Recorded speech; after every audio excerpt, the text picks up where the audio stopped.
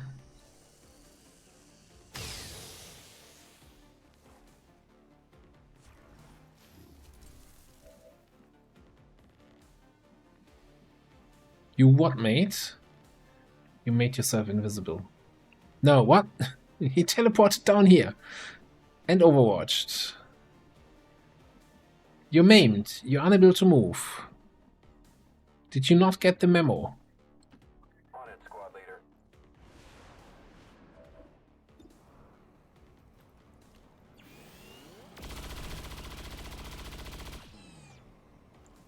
Textbook. Yeah, that's a apt comparison, Rag. Absolutely.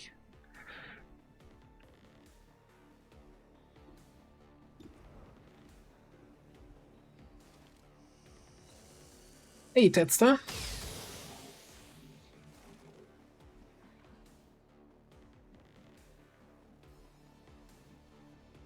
Alright, so, I mean, technically we just have this codex in the back, the Andromedon that is almost dead, and this longbow that I can't do much about. We might...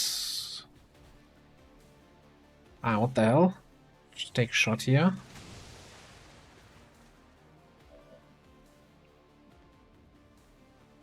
Then I guess we can just take a silenced shot here. Just keep the sniper cheese alive. Well, hallelujah. 100% crit, so we do what, 12 minimum? 5, 8 is what we need. Get you down. Lucky me.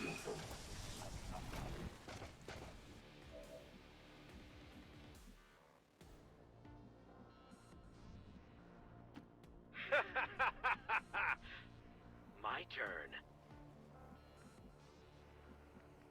Alright, and then we chill. Let's see what the enemy does, and let's see if I can catch up with Chad.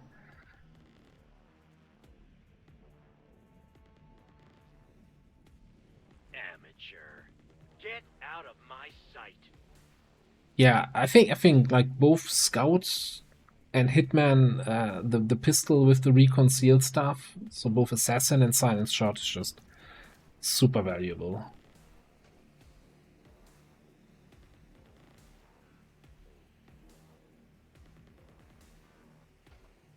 Andre, thanks for stopping by. Catch you next time.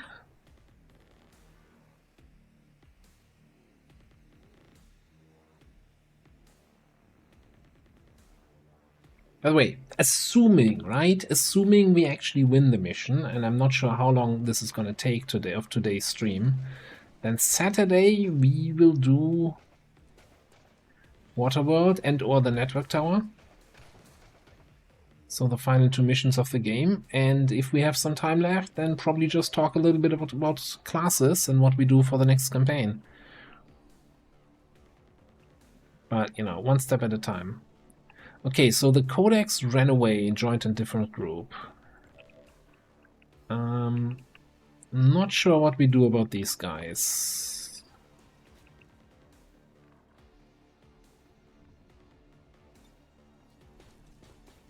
And hit the Andy shell.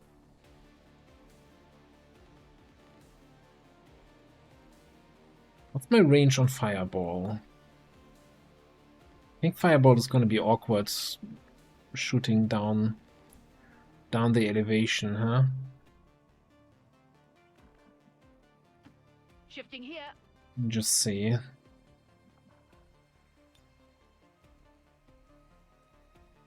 Yeah, it's not gonna work the way I want it to.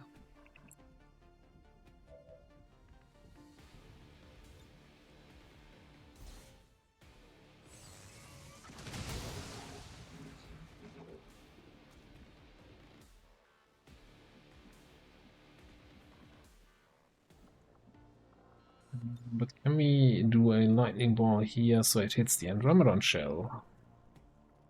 I don't think so. No lens.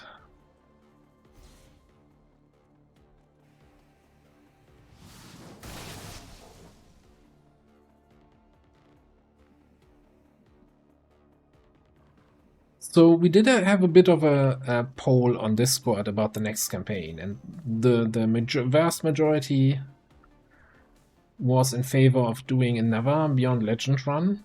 Just stay clear of my fire, Deltas. Although you could make an argument that at the time of the poll, most people, me included, were thinking that the run was over anyway, and we were about to game over. Yeah. So that changed a little bit, I guess, at least. Green to go.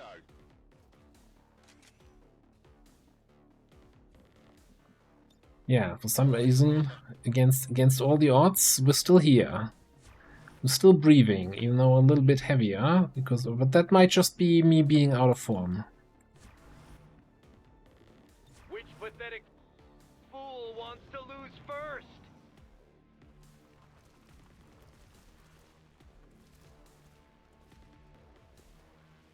Oh god, they're all running through the asset. Wonderful.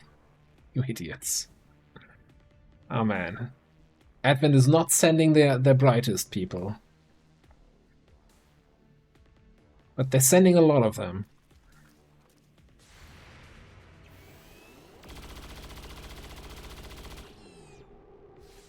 What a waste. Wait, Vanguard has lightning reflexes now also?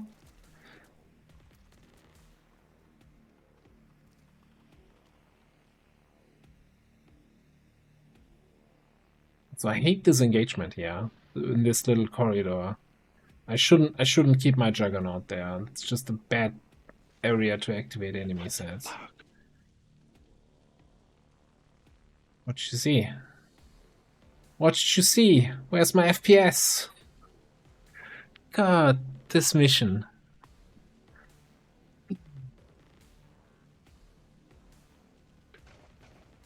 Oh, it's the Sectopod. Okay, cool.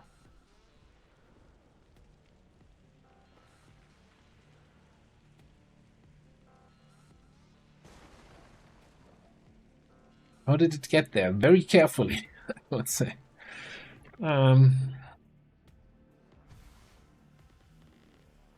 This is Firebrand. It's time to go. No, it can walk down cliffs. It can't walk up cliffs. So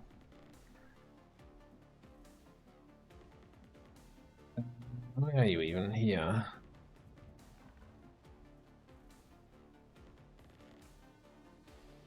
And now it's gone again. What? Oh, it's a sneaky Sectopod. We just don't see it. So I have to assume that everything here is part of that Sectopod group. God, I wish I had a nuke.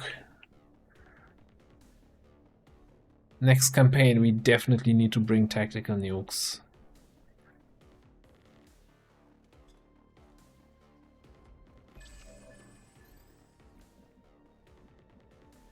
Oh, well that explains it. It's a different Sectopod. That one on the cliff is still there. It's a different one. That's the second pod. Sure, a second Sectopod has just hit the zone of engagement. Well, that makes things so much easier. Well, we're just gonna ignore the Sectopod for a second. And bomb these guys to hell and back.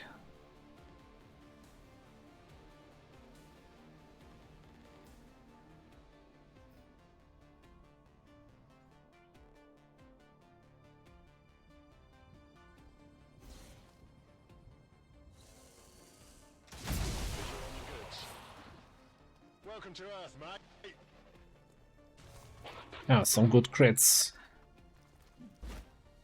Now, screw this, I'm out. Running away. Wonderful. Love it.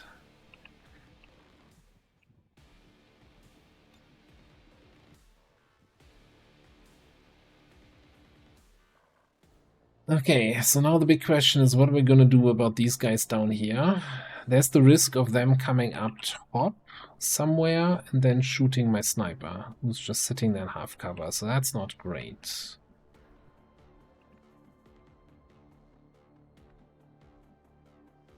One option is that I fall back, that we stasis him, and fall back.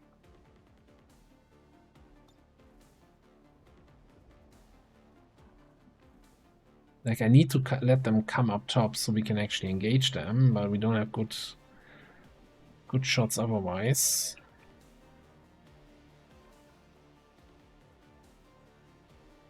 We also have like we have active 7. Yeah, 3 active enemies here and then 3 or 4 back here.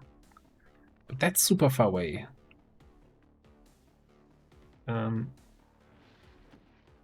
do like... I like that falling back maneuver. All fall to their knees under my power.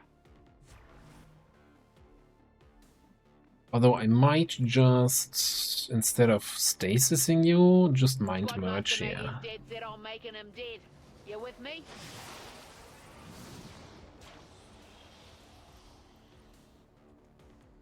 Yeah, the thing is I don't want to be here, because if the sectopod just keeps marching forward, then he might activate on me if I go there.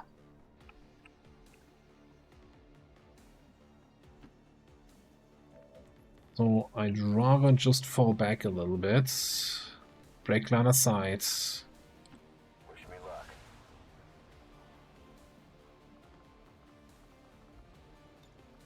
Take cover, Deltas.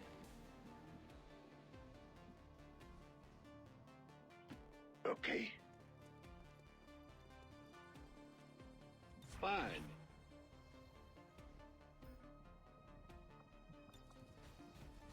Oh, if I use 8 protocol, that screws up my bit targeting, right? Okay, so let's not do that.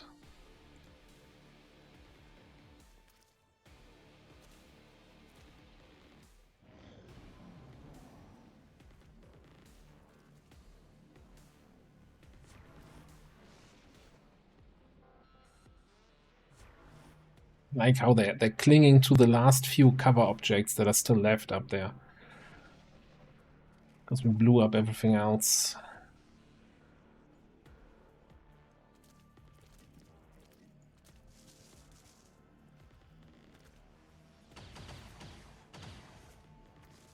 That all you got?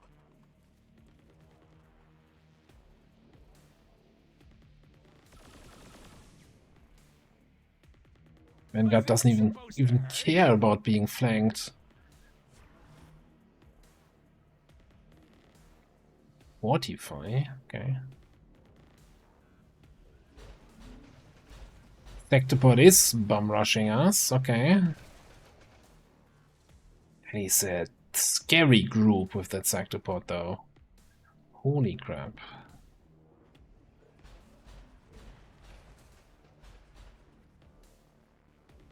What's the other one doing?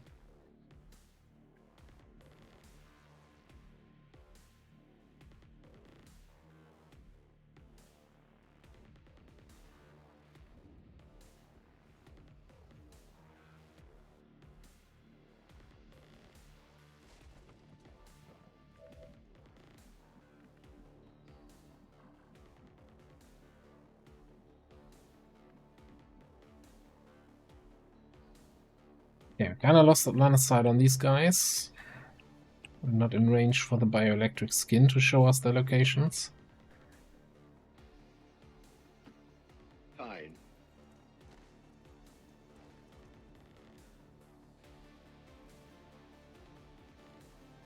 Hey, Glisa, what's up?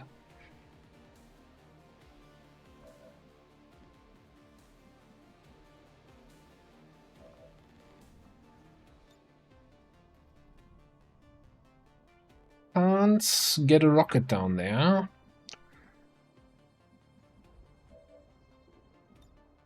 Ready to rock. No, we're not ready to rock. And I guess I don't see any ground, so I can't use my ground targeting here.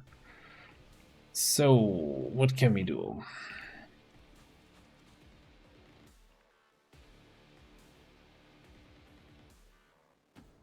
Okay, definitely want to do this. We don't see these guys either, huh? Clearing up some more cover.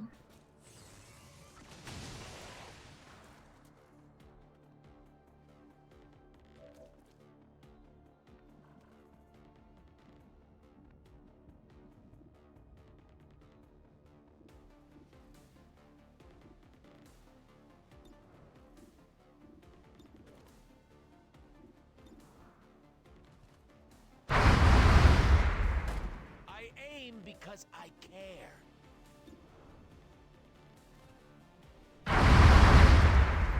Game over.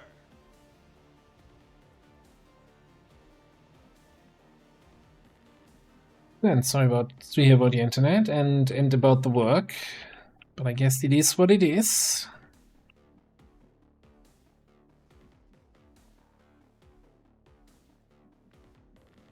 Yeah, there is a lack of cover here, you know? I'm not sure what you're saying. Definitely a map design issue. There's much to answer for.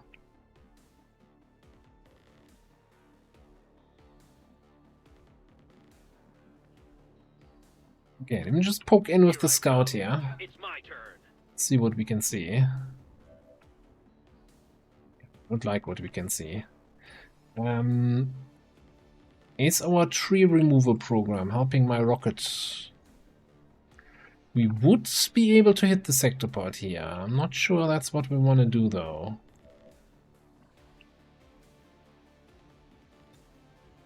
I'm not sure what to do about this group. No, anyway here. Either way.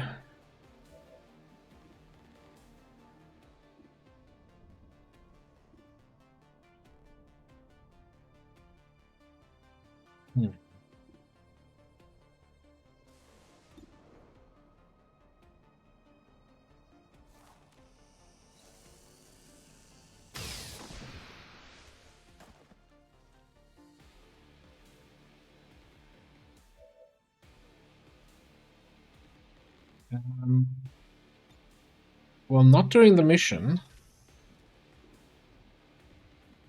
But in general, yes.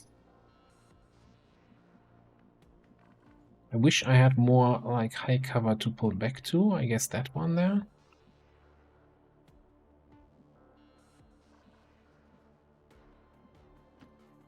Moving. Okay, I'm gonna bring you back up top. Let's go. Gonna play it a little bit slow.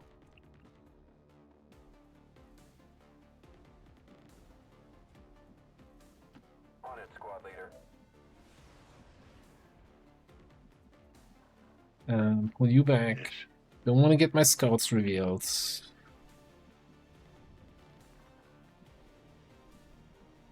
There, go. Taking a look over here. Let's do it. Oh, okay. I'll wait.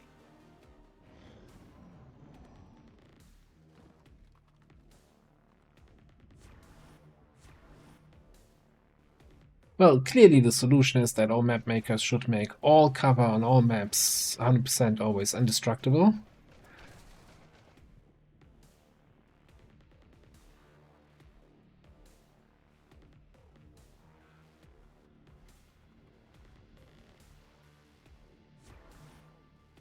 He's just camping down there. What am I supposed to do? Okay, I'm camping back there, so maybe what he's doing is smart. Are you seeing somebody? You're probably seeing my spark, aren't you? No? Oh, come on. More assholes. Oh, no, that's an activation.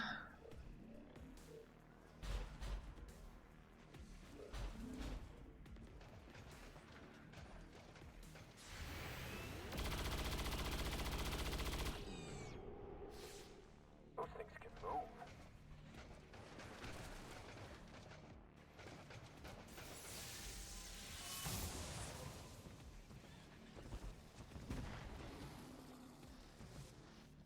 This is not looking good. This is not looking good at all.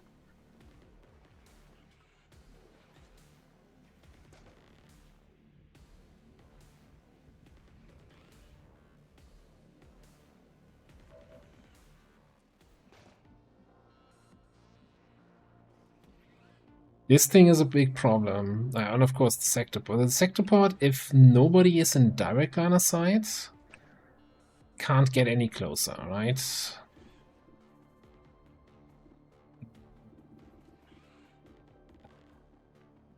I don't see the sector port. It hasn't peaked up yet. Or maybe it's hidden behind these low cover rocks. Guess it's tile counting time.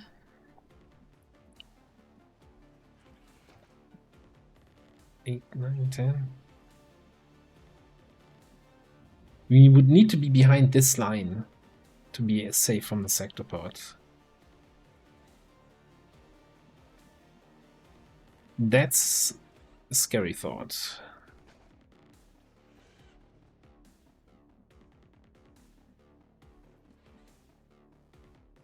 So Abizi should be safe.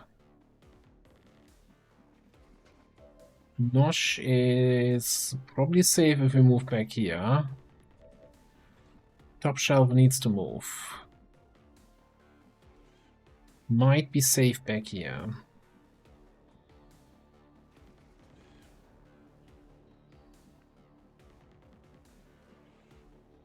Hotspot needs to kinda get a better angle. I don't know.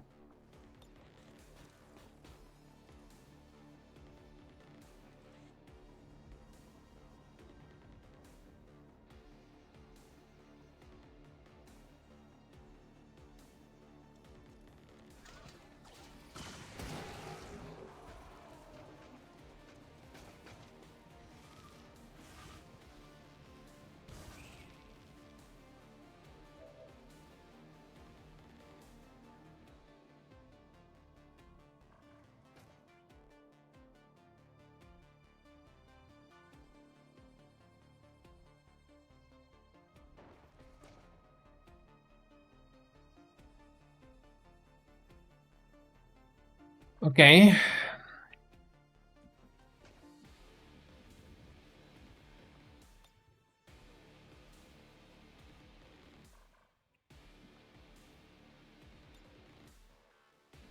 I'm not sure what we do about our psionic.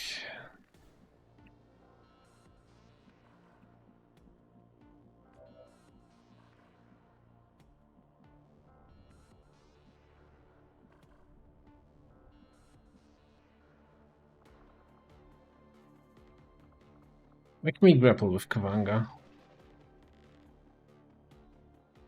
Grapple there. So I'm wondering if we finish off the codex here. I wonder if there's anything left of him. Did the voices, the sounds break again? God damn it.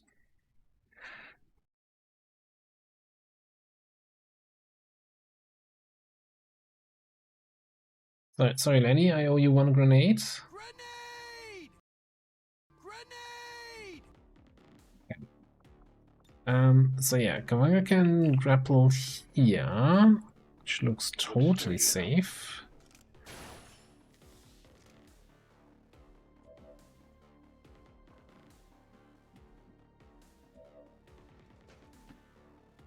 On my way.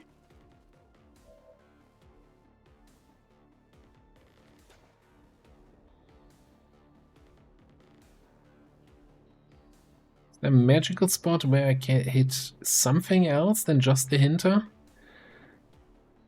No. a magical spot where I hit something else then. Okay, I don't think we have magical spots.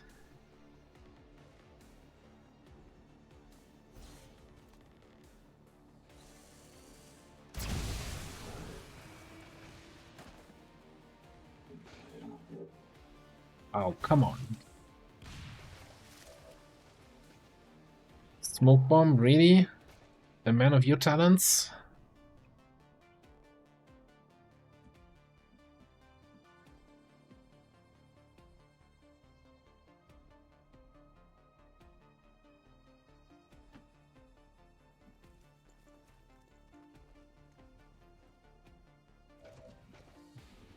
I like it when at least someone gets the reference.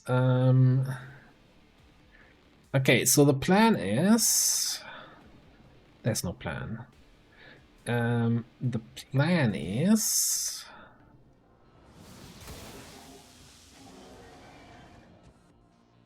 to make that berserker very angry, apparently.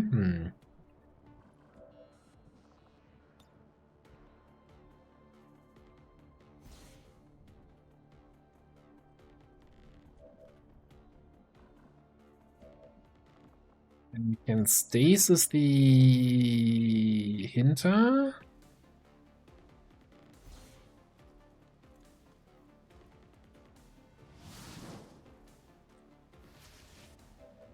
And probably move somewhere where the sectopod doesn't kill me.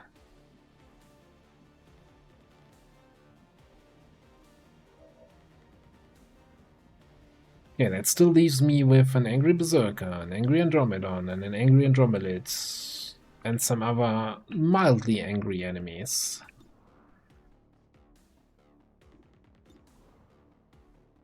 Oh, and a Navigator in the back. And you don't have a shot on the Andromelid.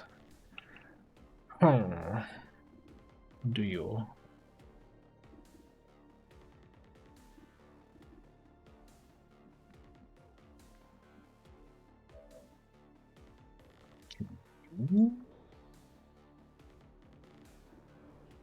This thing? Nah, not with 5 armor.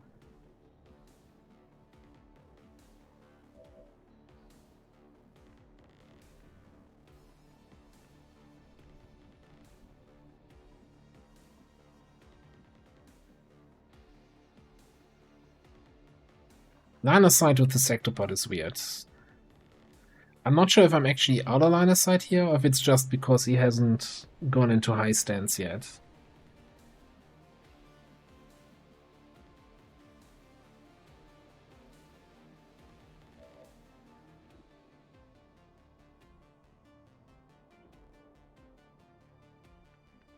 I might just have to rocket here, honestly. Just so that we shred the Andromelid. And then Kavanga can finish it off.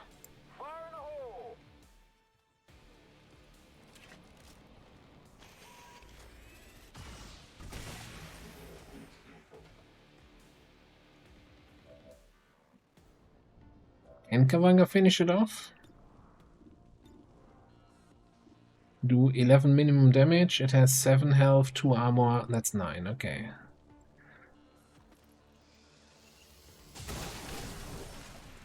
Hope it was worth it.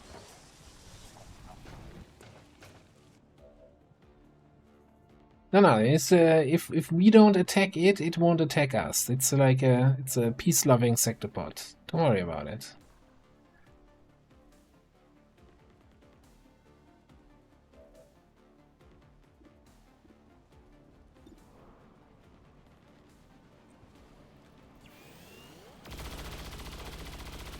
Sectopod's vision is based on movement. As long as we stand still and don't move, it's not gonna hurt anyone.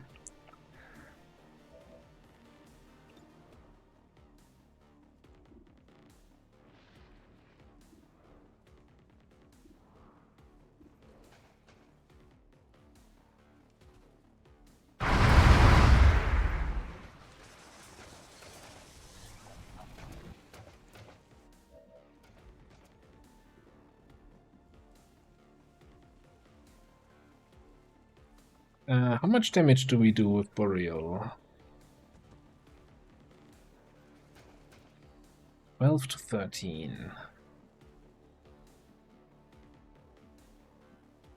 Is it worth...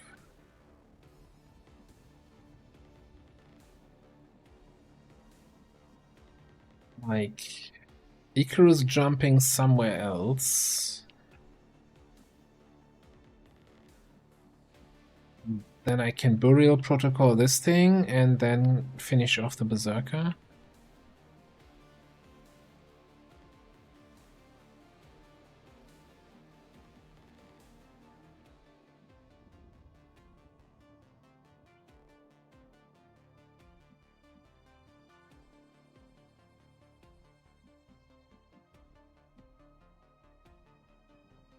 In this spot would give me line of sight. I just don't know if the frickin' Sectopod sees me there.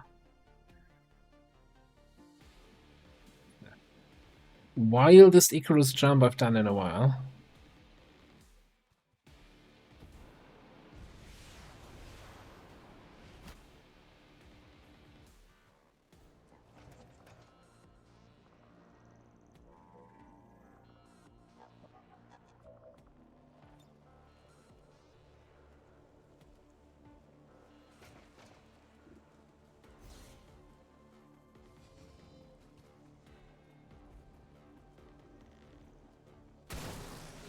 If I had a Icarus suit at home, I would totally like Icarus jumped over to the fridge.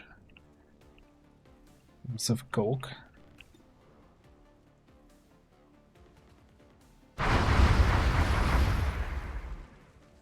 Sucker!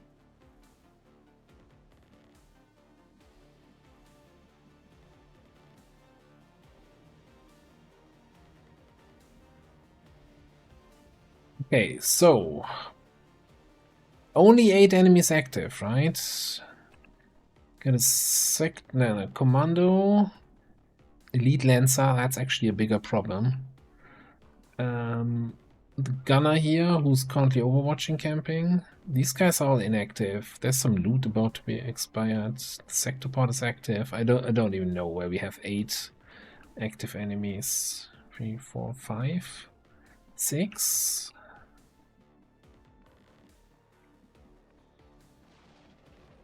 Yeah, I don't know. So Buttspot still needs to kinda do a little bit of a disappearing act. Should I double check that for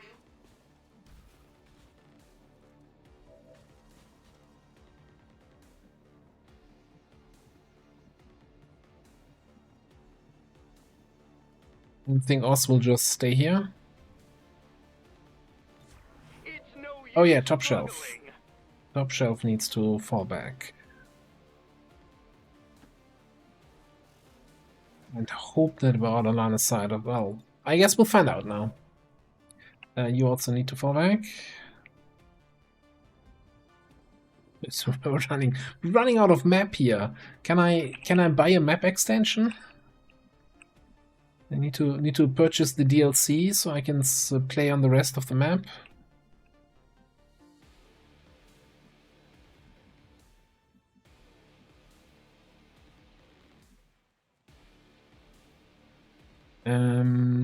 Let me just see quickly the mobility for this gunner. Where can you go? You cannot in a single move come up top. Anywhere really. Okay. I think I should be okay going here. Going here. Oh, okay, I'll wait.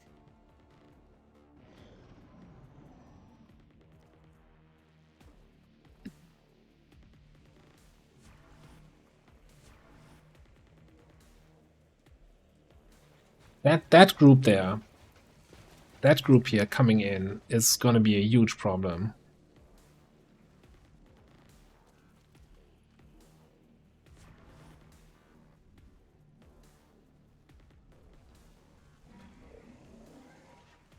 Don't see me, you don't see me, you don't see me. He doesn't see me. Oh no, he's coming through the side. Oh shit. Oh no. Oh crap. Oh, he missed an 80. He gets another shot though. No, he doesn't. You can't keep getting away with it!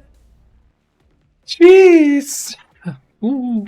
Okay, this is fine. Must be busted. That is definitely a busted targeting system if I've ever seen one.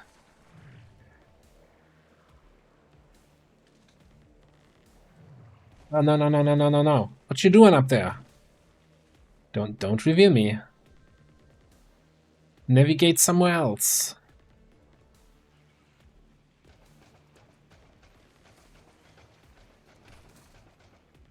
So you're a little bit in my personal room there.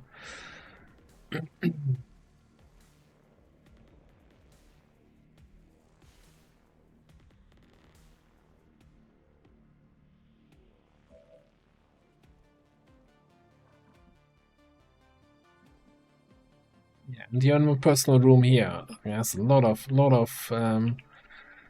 personal room violations. Oh, I can actually still move away.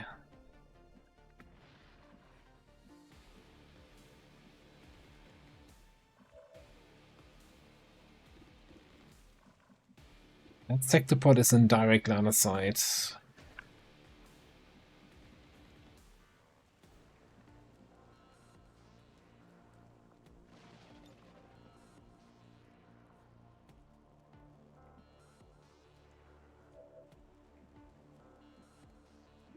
And you don't see the sector pod at all. Wow, okay.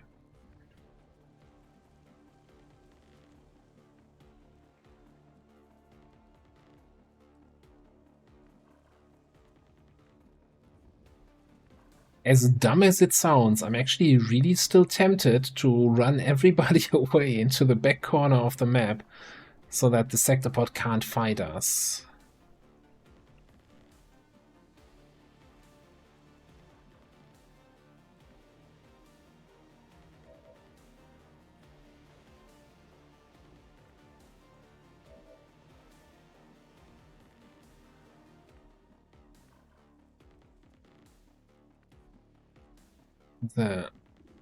Okay, BZ has squad sight on the sector pod, so he doesn't have to move. Although those guys there might have a different opinion on that.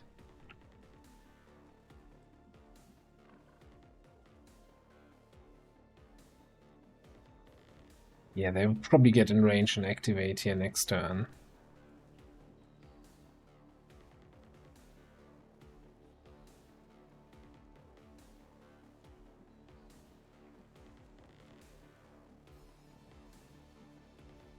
Yeah, but is that really the solution? Like that we're just gonna keep running away?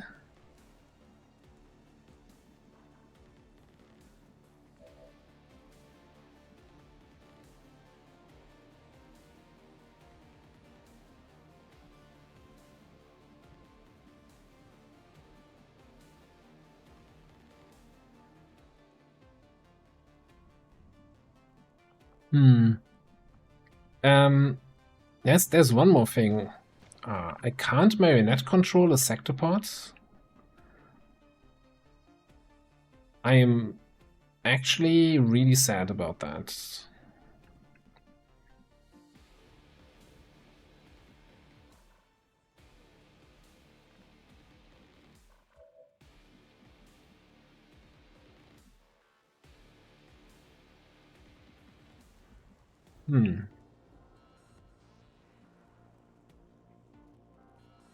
So the problem is, of course, you know, if we need to fall back further here, we still need to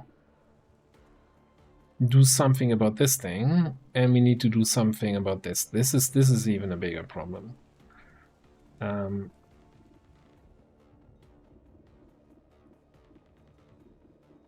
I actually don't have line of sight with anybody.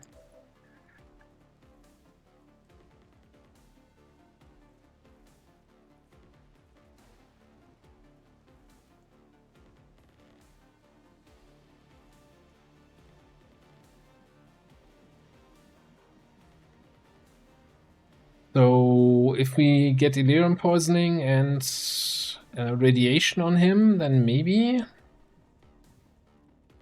Problem is we don't have line of sight with the radiation rounds.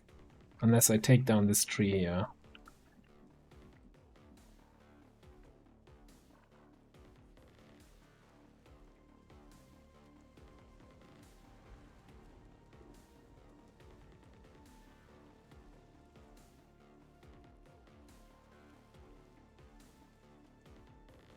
And what did you have?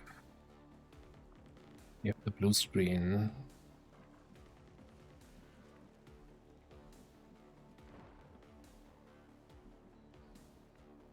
Okay, you know what? We're gonna try some things here. That's what is in a shit position right now. Can't help at all against the sector pods.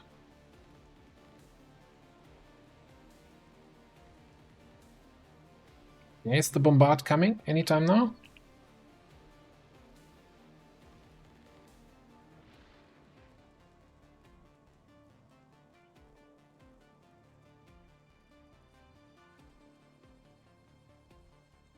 Game stuck.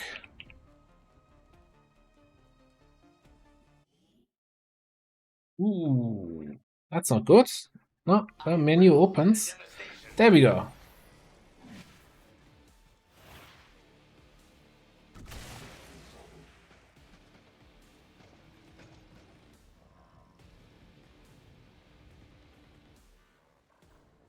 Okay. So that gives me line of sight to the sector pod. Unfortunately, it's direct line of sight. So it will shoot back at me. Not so unfortunately, I can this once mine the sector pod. So Snake should be unaffected.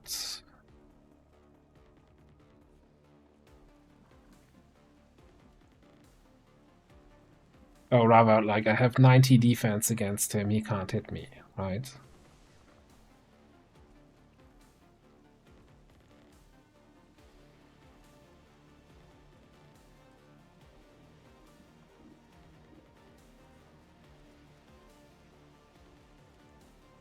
Can a Hinter be stunned?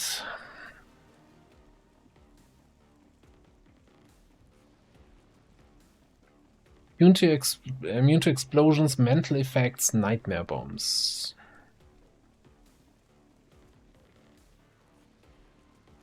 So I'm assuming that would be a mental impairment, right?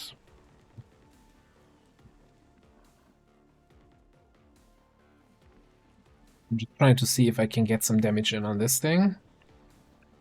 And then get the radiation on the sector parts. Serpentine. Hang on, this is once per turn. One of your abilities. Okay, so we can only use one.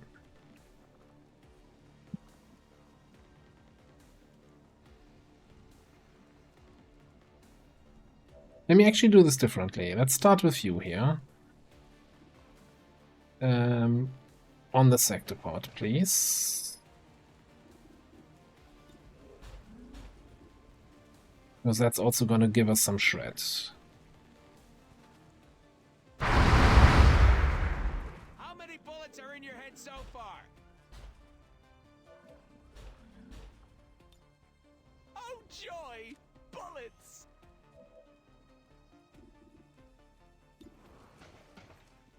Still think I need to kill you. Pop goes the weasel!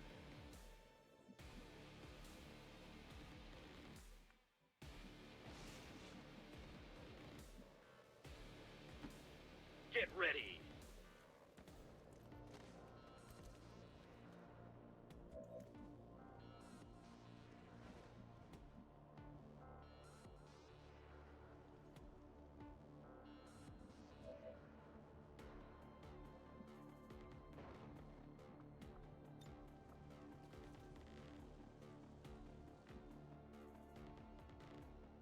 That isn't a mental impairment, right? Screw it, let's just try it.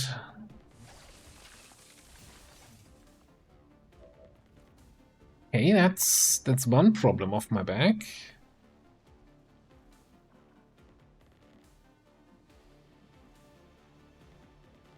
Did blue screen not stick, or is it not showing a reduction in aim for blue screen?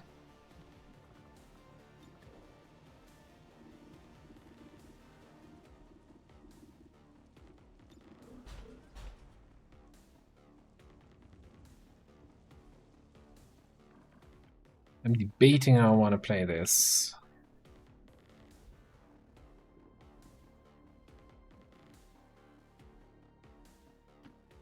I'm rolling. Let's rock. 50% didn't rock. Okay.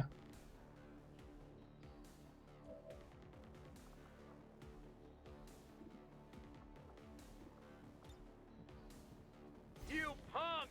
Hurry up!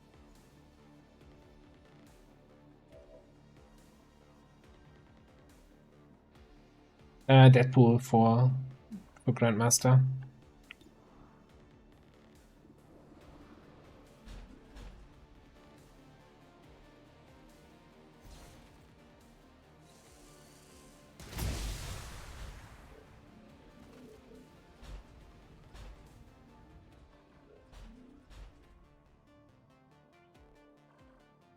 Okay, but at the moment, the sectopod still only sees the snake, and we have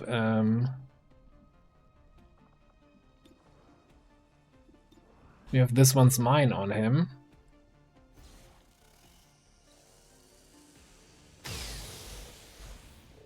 On it. On them.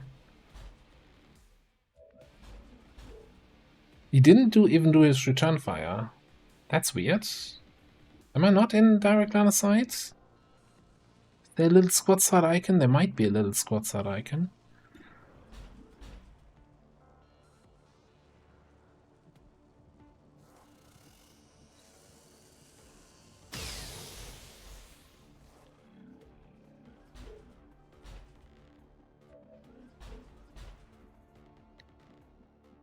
Okay, so far so wonderful.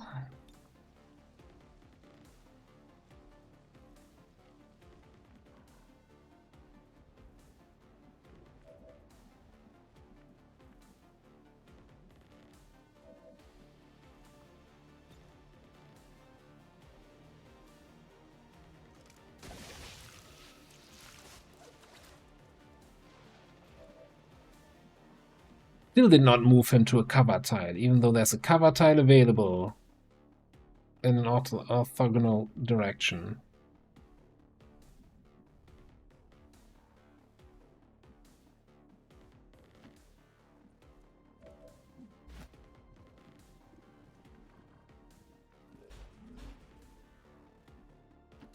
Confirmed. Stepping off.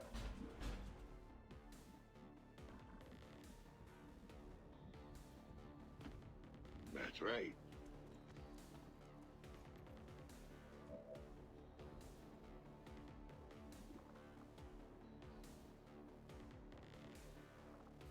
Well,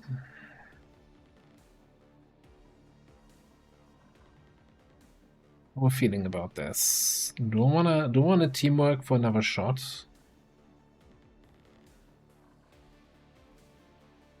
I'll be concerned that this group is gonna be in range next turn to cause me issues. You're not half bad yourself.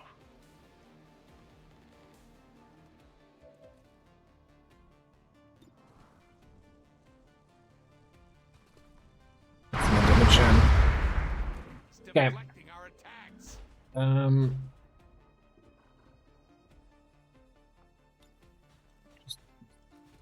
Just go yourself.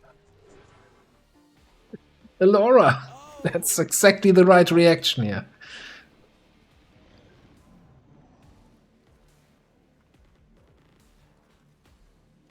That is some shit. Okay.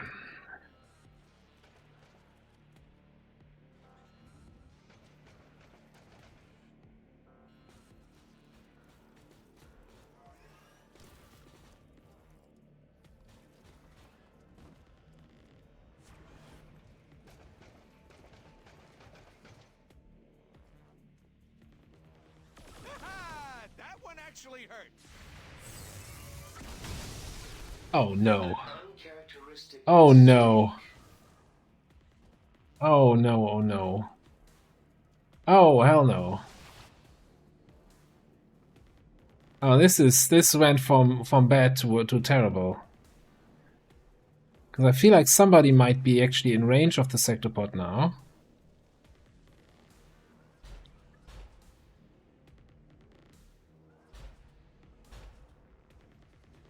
Maybe?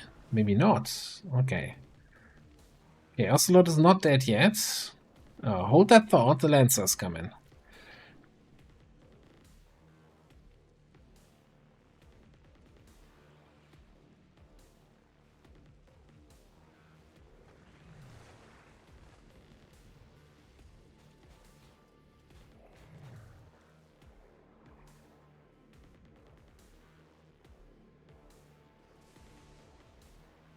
Oh no. Oh no. Oh no. Oh, no big deal. Just 20 damage. Cross map. Oh wait, he has 3 actions. Don't worry.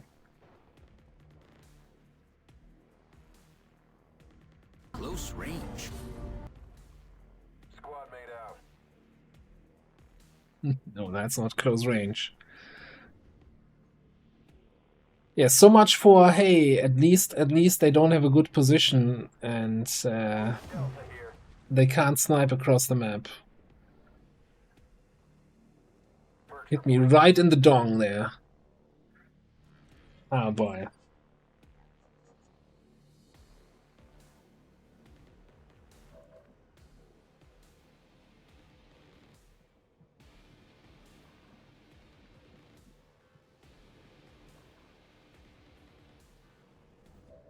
Yeah.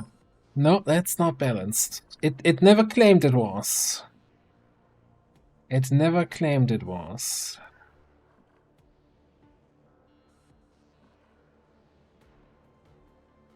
That freezing field, though. Like, the Mechapede, sure. Also, it killed a guy and probably kills the other guy here next turn when the dot takes. But that freezing field... Oh, it also destroyed the cover that 3 of my people were using. But we needed to move anyway, so joke's on you. Yeah, I think we're dead. I think we're totally dead here. I don't see any way to salvage this. Let's do this. Yeah. So this is how that feels, eh?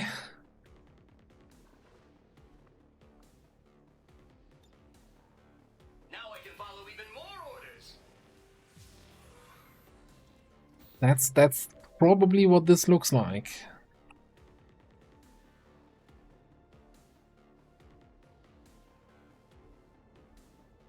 So we will definitely gonna need a EMP here. I mean, we're gonna play it out.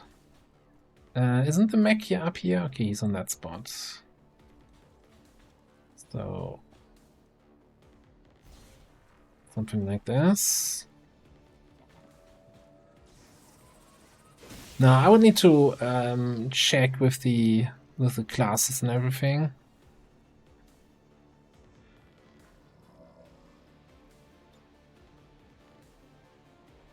Do I really want to destroy this cover here? I don't know.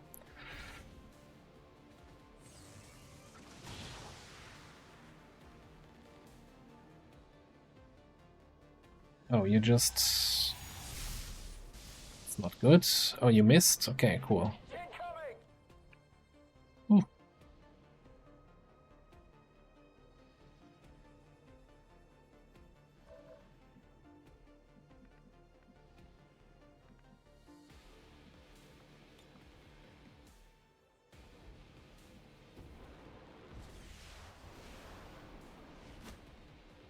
Yeah, the most important, the Mechapede.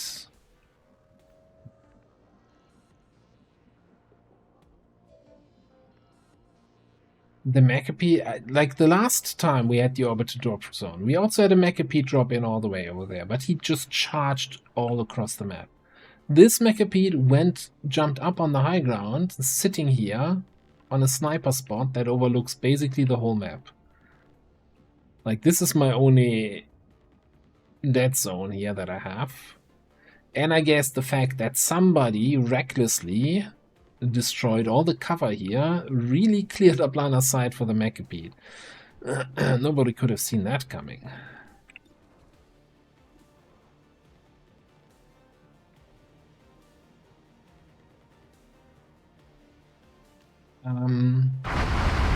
I think orbital drop zone can drop a McApee or a Legate or an Altar. No, it's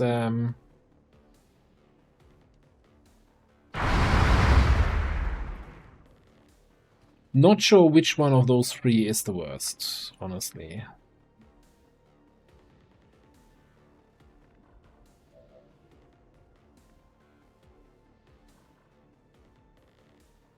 But this freaking hinter.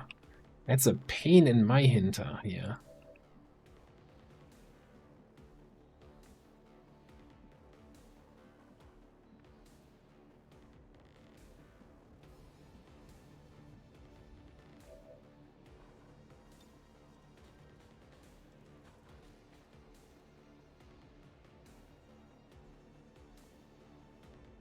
Yeah, if you missed the best. Guess who benefits from all this cover being gone? Then.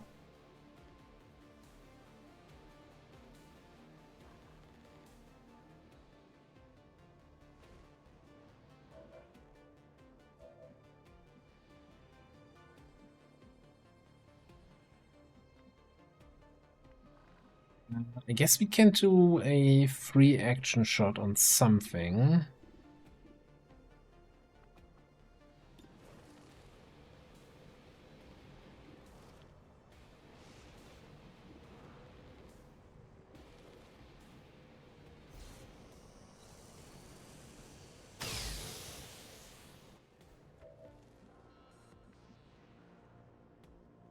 We're running out of positions here.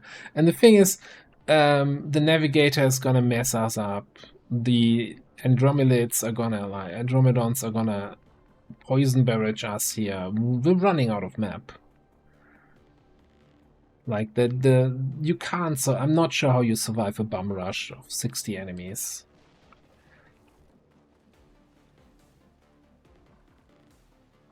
A little bit much.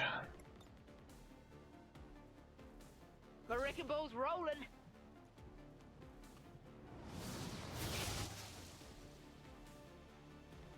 Unless you kind of have to counter bum rush them.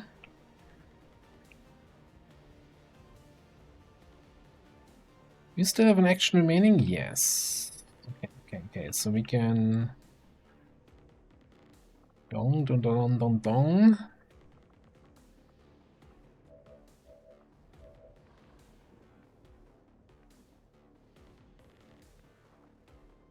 I'll actually launch over here.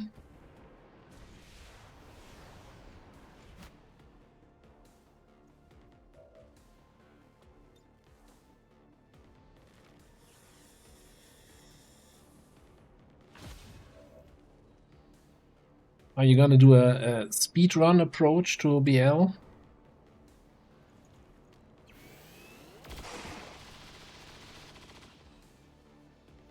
That's a kill. Ammunition spent, sir.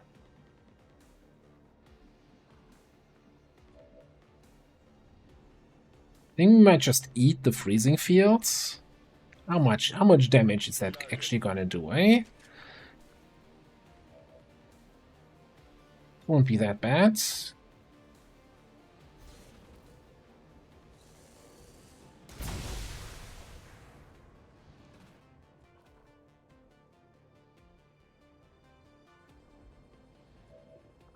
At least we can send the hinter packing.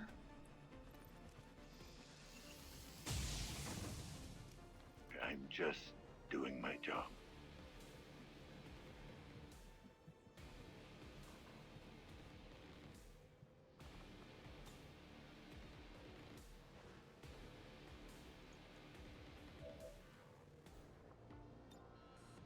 Commander. Get down, Mr. President.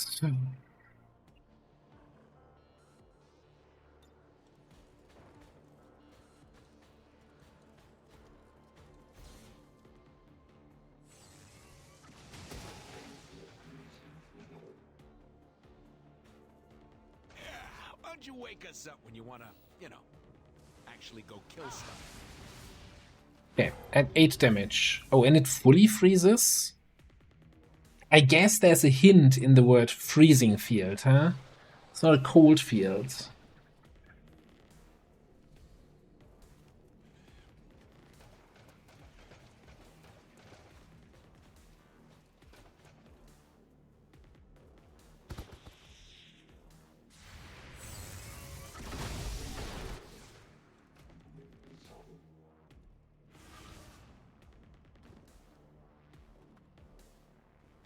Do it.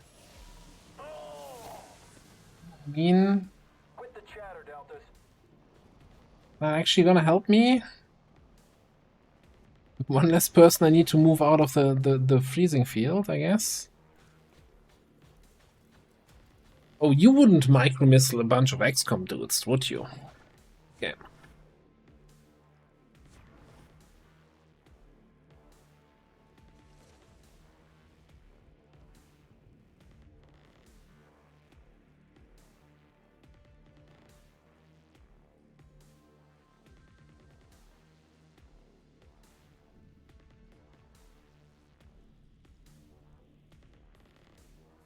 Oh, here we go.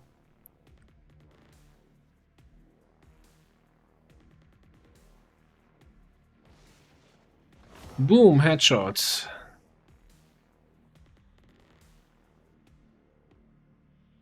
But wait, there's more.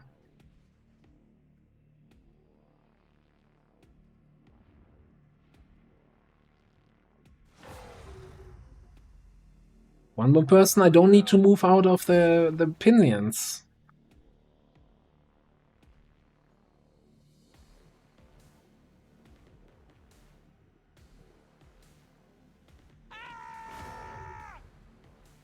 No response from point. He's down.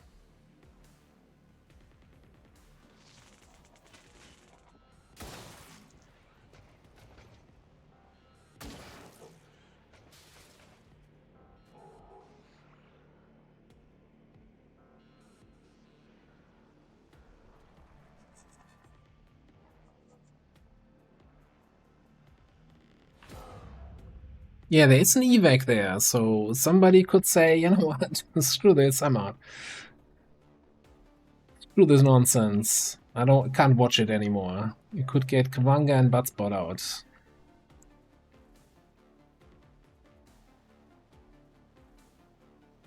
And I am not sure if the Shadowbound guy would get just captured then.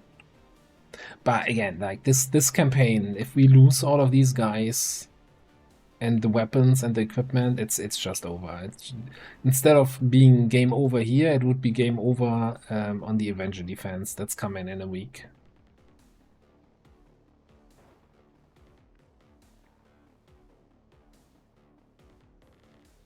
No. Only 15 active remaining, yeah, and I have 3 people that can take an action.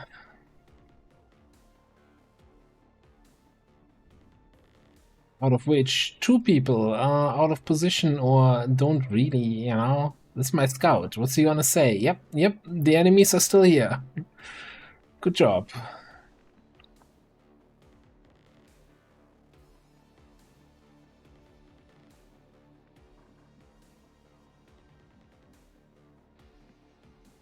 I was so convinced. You know, that's overconfidence is a quick and dirty killer, as they like to say.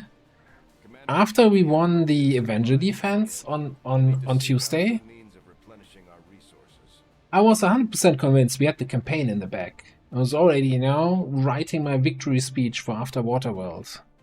Not really, but still, I was like, Cygate. I've never had a problem with Cygate. What are they gonna do?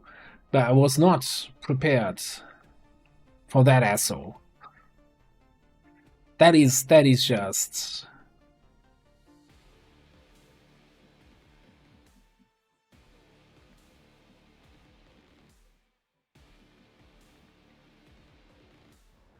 Like, everything else is okay. Like, the dance we had to do with the sector pod, you know, stay just out of its line of sight or out of its range and play around and use the terrain.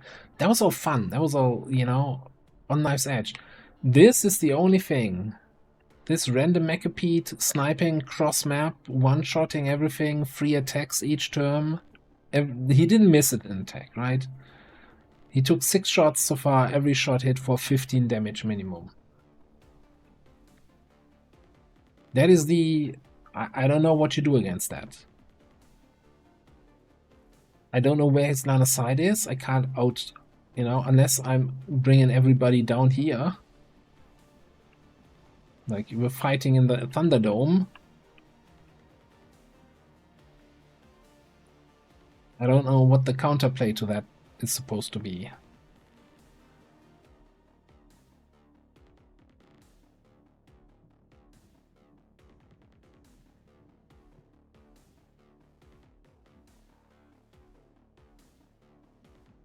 I'm reading, you know, okay, so obviously if it's a skill issue, then please tell me the obvious counter that I'm not seeing.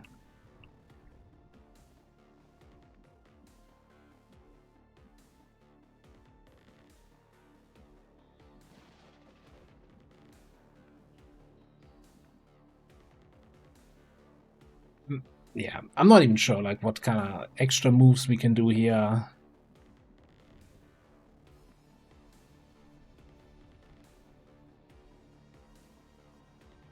Is this beatable? If so the Macapede was not here from the start, right? It dropped in on the because of the orbital fortress drop zone, which you know, I'm not gonna rant about it this time, but if I find a way to disable that, we're gonna disable that for the next campaign. And again, if we get lucky, it's an altar. If we get somewhat lucky, it's a legate, and they can't do anything from squad side. We got unlucky, it was a Macapede. That thing has squad side and 3 actions, and instead of rushing us, it decided to camp on the high ground and snipe us.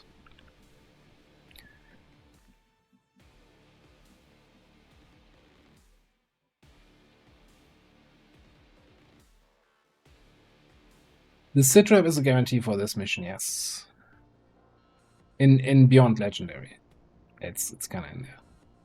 But it's like I've ranted about the Sitrep so often. Like, the game, XCOM 2 has this whole pod system, right? You know, enemies come in line of sight, they spot your units, the pod activates, and that's kind of what the game works around. And dropping enemies in on the map that are active but that are not engaged with you in combat breaks the AI, breaks the UI, breaks the game. And that's why I don't like Orbital Fortress. That's why I don't like the Mox mod that we played with NCI that does the same shit. Just a little bit less ridiculous, right? They might have 1 sniper in the Mox squad. Anyway, okay, so here's what we're gonna do. I'm gonna say GG, nice campaign, interesting mods. I appreciate all the work that went into this, but this is where the resistance ends.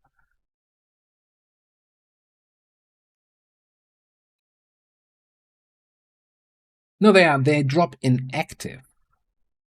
They're not on yellow alert. The orbital drop zone enemies are active. That's my issue I have with them. If they were just dropping in on yellow alert, that's fine, but they're activated. That's why it's sitting on the other end of the map and it's taking 3 shots every turn. So instead of...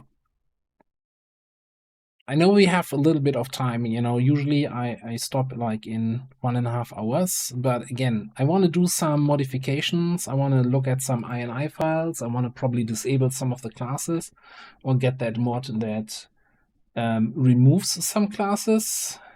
I don't think I want to gate crash right now. So what we're going to do is talk a little bit about the classes that we have, that we saw in the campaign, see what worked, what didn't work. And I know that, you know, if you're here for the tactical missions, that might be a little bit boring because we're just going to look at classes, at class trees and class equipment and talk. So that might not be super interesting for anyone, for everyone. So I can totally see if you're saying, okay, I'm gonna dip here. But that also then makes the decision on which classes we're gonna have next time around. But yeah, appreciate everybody dropping in. Sorry that we got our asses handed to us there. That I couldn't win this.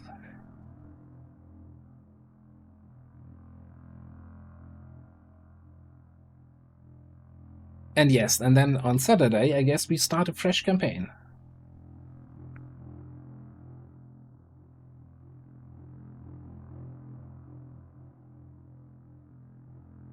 Faster. What did I mistype there in the poll?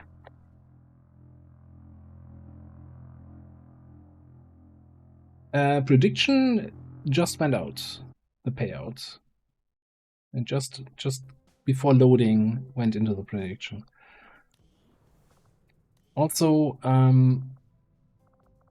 so there was the request. What, for Ocelot, right? To save him to pool.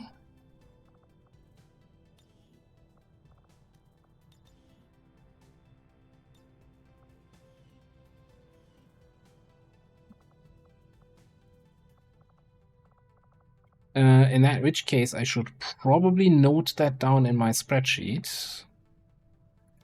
Where's that? Maxime Dumont. Hang on. Character pool soldiers.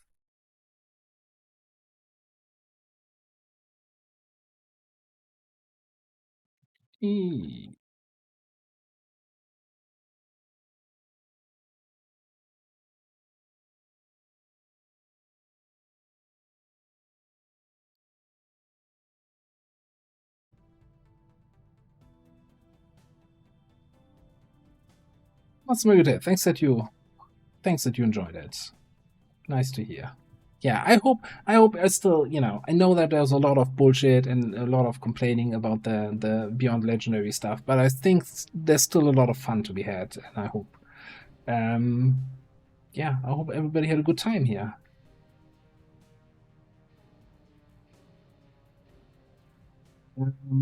Alright.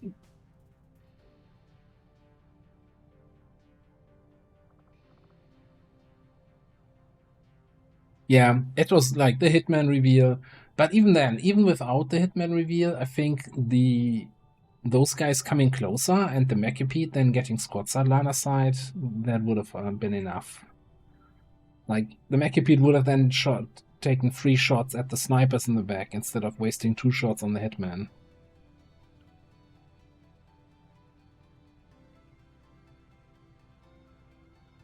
Yeah, like that's like my talk is basically I do like the additional challenges. I don't like the stuff that's not a challenge. That's just, you know, it's okay if somebody puts hurdles in your way. It's not okay if they then run next to you and kick you on the balls while you're trying to climb those hurdles. It's a little bit rude. Unless you're into that kind of stuff, then okay, you know, it's your balls. If you like them get kicked, that's fine.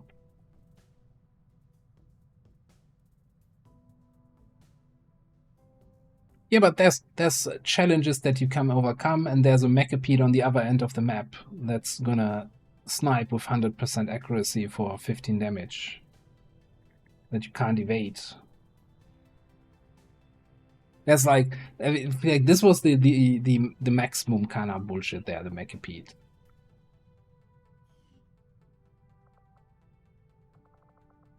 All right, let's just go through the classes quickly. I mean, and also when we're looking at the classes, I think the question is, so for the next campaign, I was going to reduce the number of classes we have so that the stronger classes are a little bit more likely to show up. Take that as how you will. So the question is now, as we're looking through the classes, which ones of these are we gonna throw in the dumpster, and which ones of these are guaranteed to be there in the next campaign?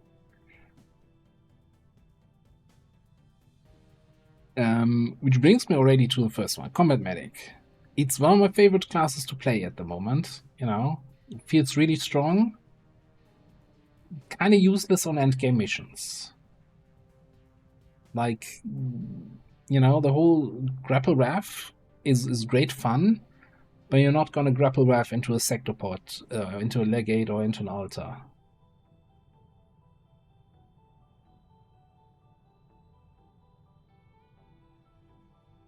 I'm torn on the shield RAF. I'm gonna be like, to me, whenever I see Zero play with the shield RAF, I'm like, the class looks really cool, but it also looks ridiculously powerful. Like, to the point where sometimes I'm like watching him play, and I'm like looking, oh, new mission, oh, there's a shield wave on the mission. Okay, I'm gonna watch something else for the next 20 minutes. Like, it felt that kind of busted. But I also don't fully understand the class because it has like all custom perks, and I don't know what they do, and maybe it's just a half impression I get from watching half AFK.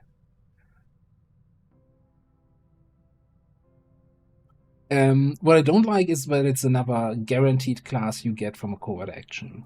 Like, if it was just a random promotion, cool. But,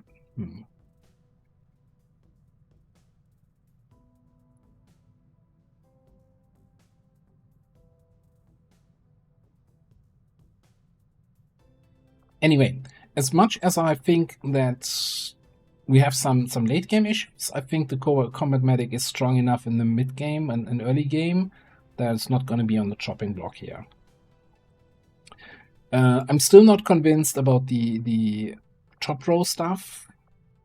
You know, the whole scattering blast build. And yeah, I don't know about the other stuff. Disabling Slash was interesting here, but I think that was only possible due to hit and run.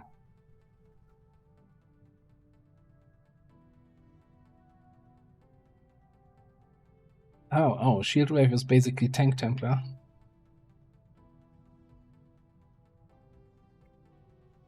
Yeah, dedicated covert ops, that would have been probably the approach to go. I think we really dropped off on the mission count then, but still, 23 missions, 58 kills.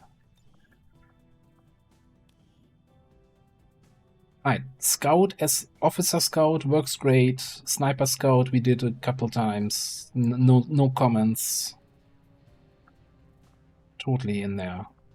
Like, Silence Shot is just such a good tool to remain concealed. At some point, I kind of want to play not as a scout officer, but really damage, right? Spec it fully for pistol damage. I'm not sure how much damage we can squeak out, though.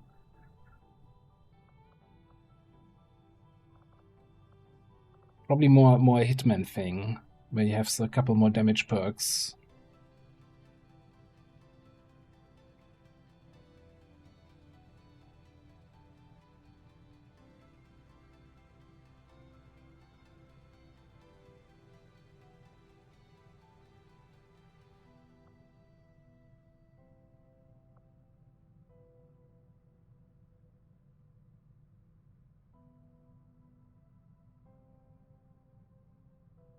Oh yeah, right. Is that still the current...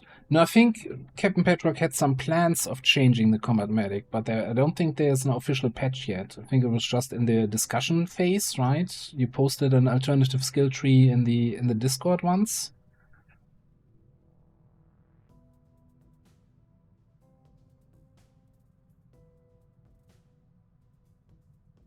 Hey, it's not changed yet. Okay, cool.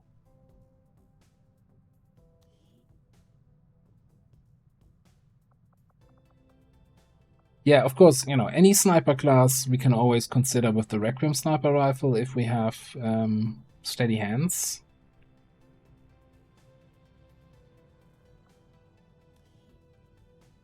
So now this is an interesting one, the Marauder.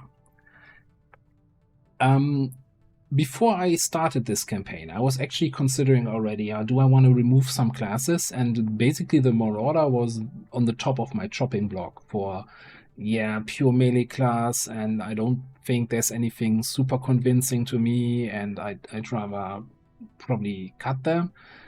And then we got them as one of the 8 Gatecrasher people, I think. And that's been like, hey, we need to win this mission, let's bring the Marauder. It's been nuts.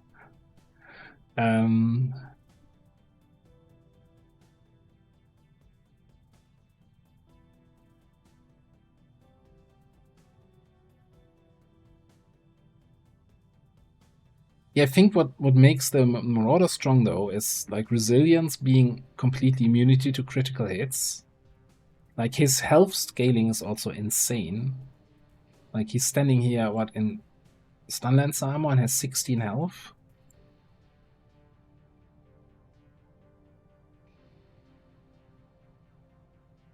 Downside, of course, is we don't have Shadow Step. We do have concentration now. And Perfect Guard was really super valuable.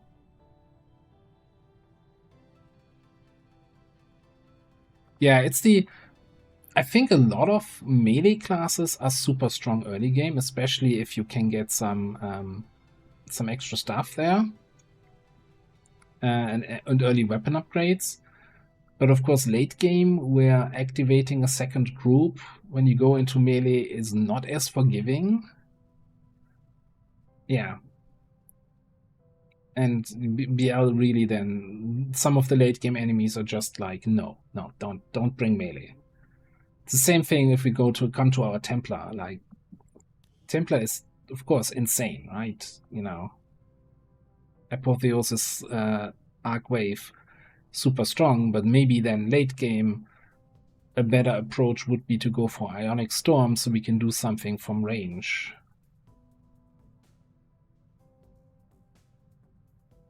Although I think Templar always really, like, depends on the XCOM role.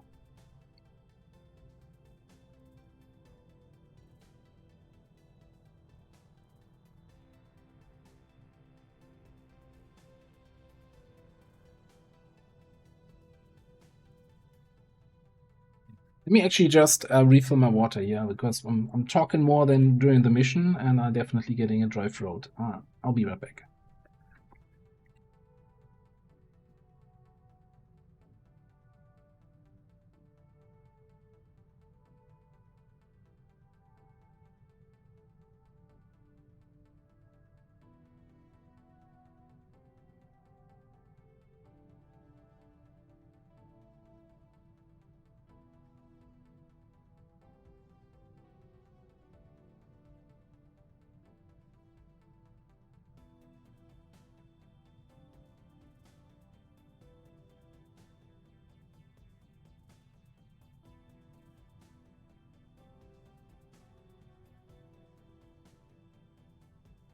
Yeah, that's a good one. Is it Templar Start? Is Templar Start the strongest? I mean, I think Templar Start also has the best utility with the scanning for healing. Then again, Skirmisher Start, also quite nice.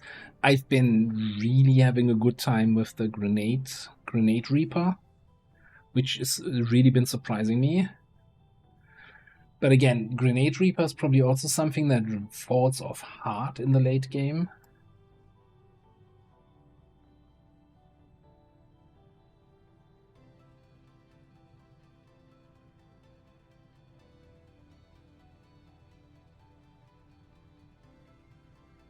Yeah, Templar has some issues with, well, not just Templar, I guess all classes that have focus and have abilities that scale off focus, and then you have items in the game that increase your focus.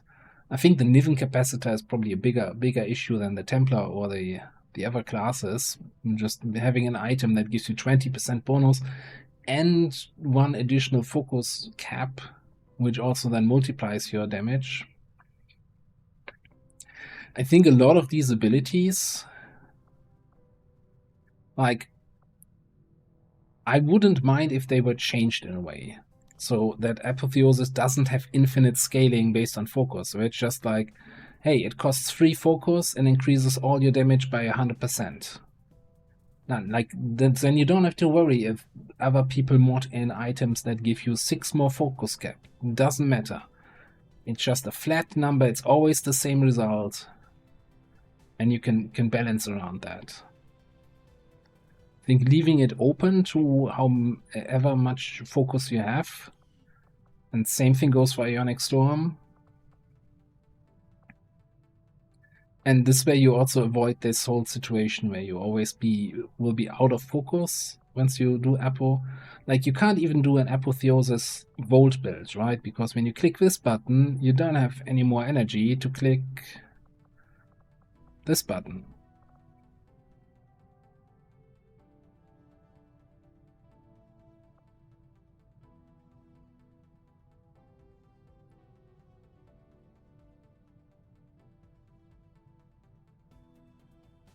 Yeah, that's CC 100% what I'm feeling. Like, I've been playing this game since the day it came out, almost every day. And that is okay, maybe not every day, but you know, definitely since the day it was released.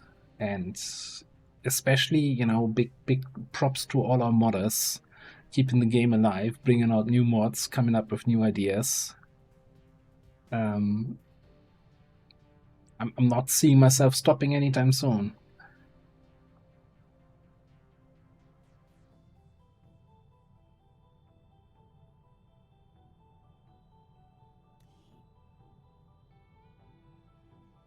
Right, Juggernaut. I mean, here's the thing. I always I'm looking at this and I'm like, okay, the way Beyond Legendary nerfs fire is a little bit over the top. Now you have all the units that are now fire immune, like medics, priests, etc. Then you have units like I don't get the whole fire snake, you know. Oh, they're now more accurate when you're on fire. And then the Requiem Legion snakes still have that. Oh, you want to set this on fire to disable the Requiem reaction. It's like, no, I don't. If they get more accurate from this, like, what's the point here? So, yeah. Off-tanker, you are a gorilla.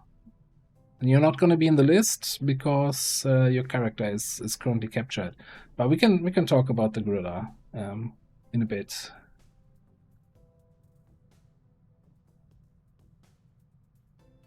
Yeah, at least we have early phosphorus, right? So we still do damage, we still shred. And early incinerate, like this early phosphorus, early incinerator is really good. I also kind of liked the rocket Jugger, although we didn't get high enough, but I still think Shockwave is just a really strong perk. Defense and dodge reduction.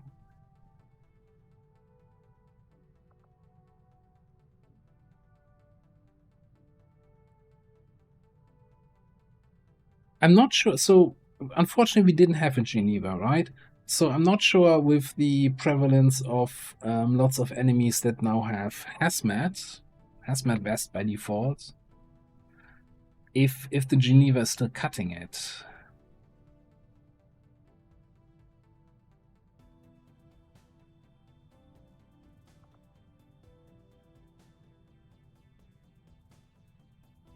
I mean, I'm mostly still evaluating Shockwave based on what I did in the previous run, where we did the whole infinite action crit economy, right? And something that reduces defense and dodge helps me get to 100% crit on all those enemies that I just hit. So I can do my Slam Fire or Overbearing Superiority chains.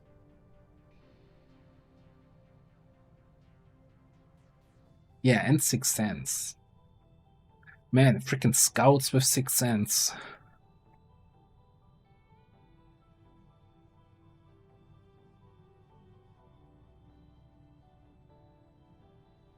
I'm not, you know, Shell Shock, I'm not a fan of. I think Shell Shock is a little bit undercooked. Or it comes, like, for a late game perk, I think it's like a Master Sergeant perk or something for a class, I feel like the debuff is too weak. But, yeah. Shockwave, I kind of like.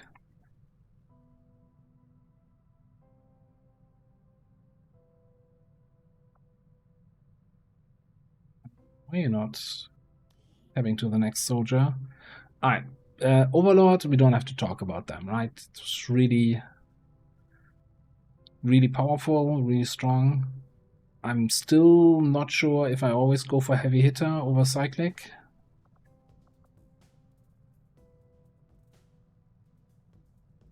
Probably a wash most of the time. It might even be, you know, it's probably on the maybe even too strong side. You know, you basically have a sniper, squad side sniper that can double tap every single turn. That's a little bit strong. And that has also snapshot.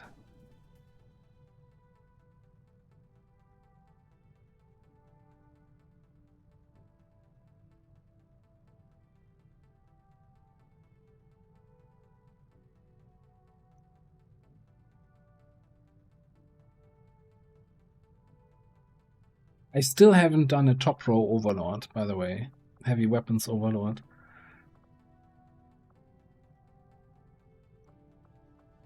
Napalm protocol. Wasn't Captain Petrock saying the other day that this is the one of the most broken perks ever? Although maybe not so much in Beyond Legendary.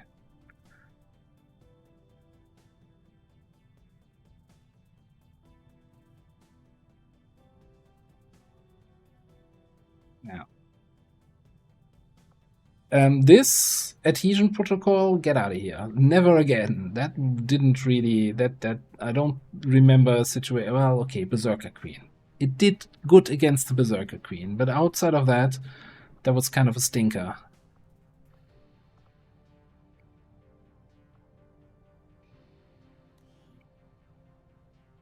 Alright, Fusilier. So, there were some situations, some missions where absolutely dominated the battlefield, and there were a lot of situations where I thought I'd rather have a normal sharpshooter.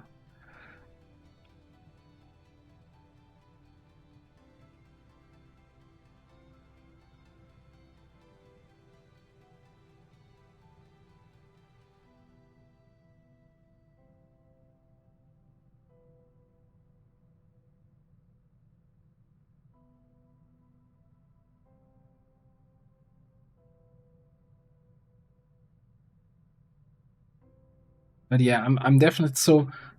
My one redeeming factor for maybe keeping the Fusilier was, hey, it's a sniper class that's guaranteed to have steady hands. But if you turn them into a Requiem sniper, I think that toolkit is even worse. Like, this is not necessarily Requiem sniper rifle power here. You get steady hands. I'm not. Your shredding, I guess, should work with the Requiem sniper. And this doesn't work, and there's no alternative. This doesn't work. Death from above would work, and this is also waste of a skill tree. So probably a big no.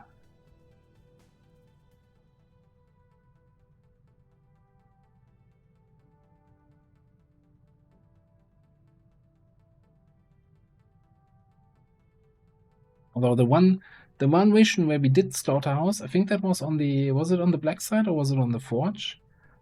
That rocked. That was fun. I think on the Forge mission we did actually get to use Slaughterhouse with Serial and then killed like 8 enemies in a single turn. That was good. That was, you know, no notes. Other than that, probably going in the bin for the next campaign. talk about going in the bin for the next campaign. The Seer. Like, sure, the obelisk scouting is fun, but that doesn't justify a class spot. And the big iron stuff is too, like, all your eggs in one basket. And suddenly there's that, you move out in the open, you take the big iron shot, enemy survives with 1 HP, and you're like, oh shit, I don't get implacable, how do I get back to cover? This is not... This is definitely going in the bin.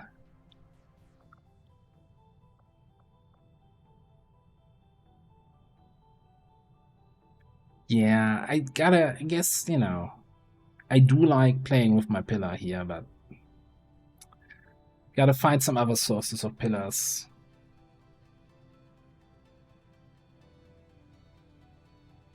Yeah, that's the other thing. Like, you basically have to super babysit them, at least until Staff Sergeant, when they get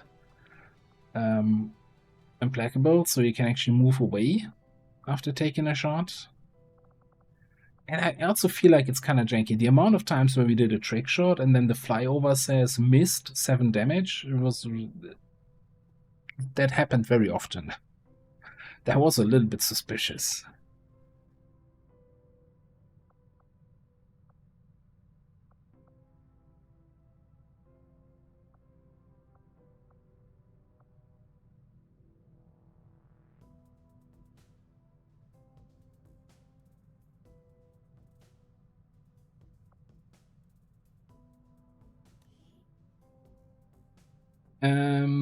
That's that. Yeah, our good old classic assault.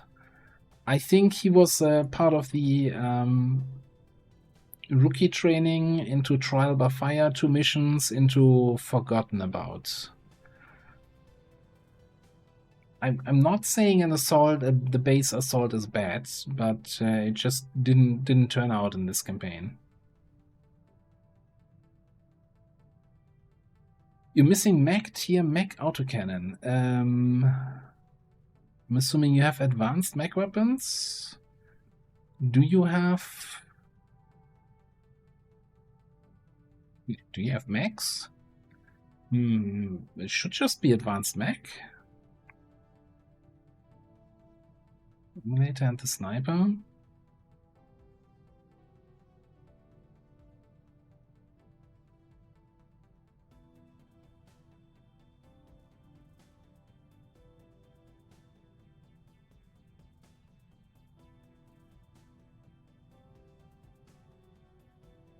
Oh, you need a spark to build the cannon. So if you only have mech troopers, like soldiers as mech troopers, but never build a spark, you can't build the cannon?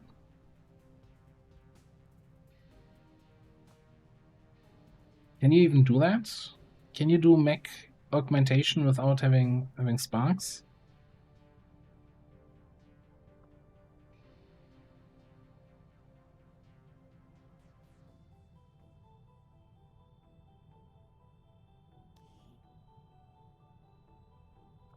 Alright.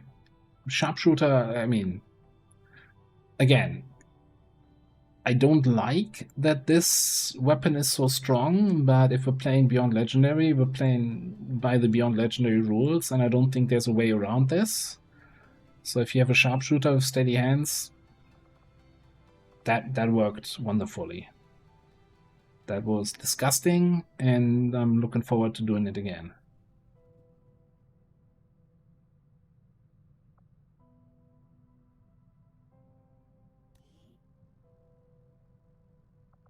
Yeah, Hijacker. We had like 5 of those, and 3 of them died.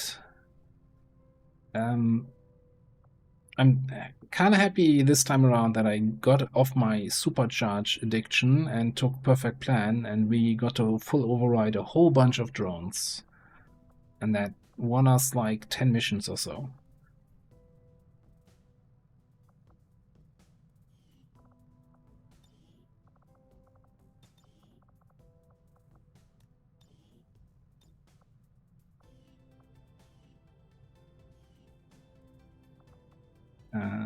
God damn it. Now I lost where I was. Yeah.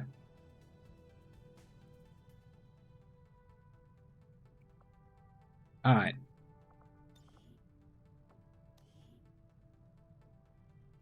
Specialist. I like the new endgame tree stuff. Again, solid class, it's the only hacker you have at the start of the game anyway. They can't really fulfill the scouting role though. But I still think they're, you know, I mean, they made Master Sergeant and they're a good officer. You didn't really get to play around with Advanced Aid Protocol enough.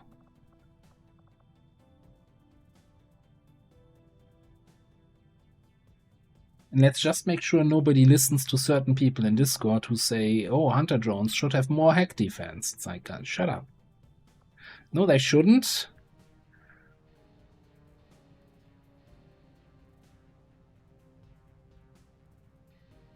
Yeah, I think with the enemies being so much stronger, any abilities that take over enemies are also so much stronger. So if we can full override or at least haywire and take control max, or have psionics that can take mind control on enemy units, right? That's just so much stronger in Beyond Legendary because the enemies are stronger.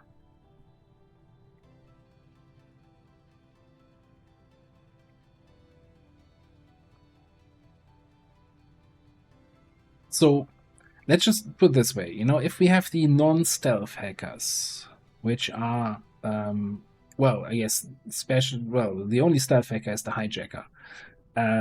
But if we compare the specialist, dragoon, and let's say roboticist, although roboticist is kind of different, I still think for pure support role, the specialist is the best of the three.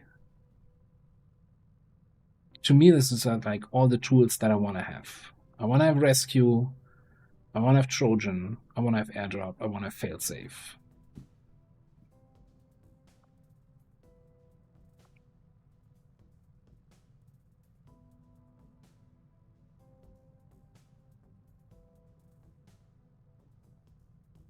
Roboticist has the advantage of being, you know, able to do something good with a shotgun and then stack disassembly and get even better hacks.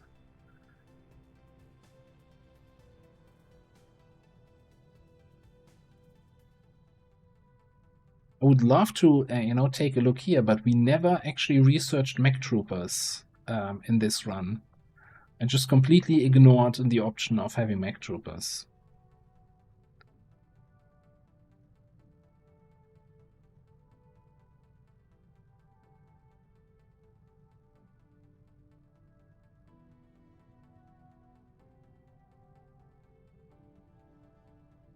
Yeah, if you get full override or like the perk that I think you can get the one what is it, puppeteer or what, that haywire no longer has a cooldown. I think specialist can roll that in the XCOM row.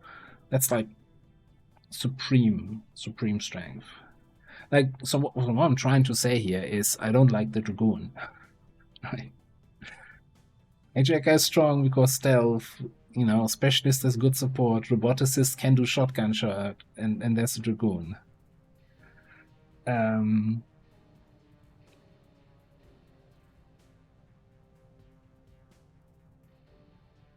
Like, to me, it's the dragoon, and so weird as it is, like the fact that they can't equip a gremlin and only have a bit bothers me, because then you lose out. You're already not scouting because you're not concealed anymore, but you also lose out on scouting protocol, and then they can't equip.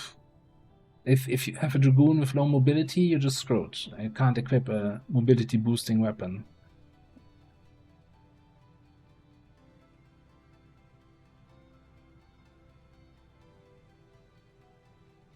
Like, I think with the right stats you can make a dragoon work, but it's like you need to roll good stats and good XCOM roll perks, and then you can make a dragoon shine. But like, if any of those is bad, it's just gonna feel bad every time you bring them on a mission.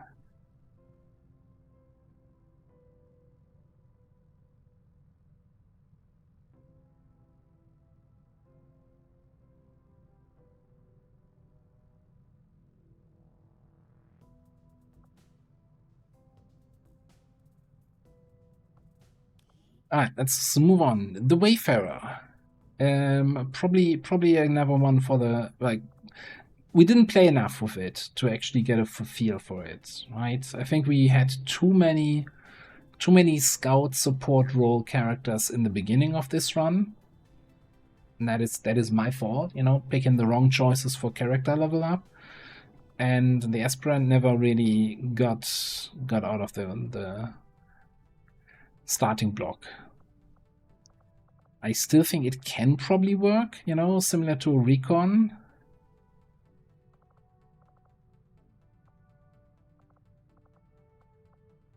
And I've heard a lot of people talk good stuff about the EMP bomber tree. But I'm not feeling it.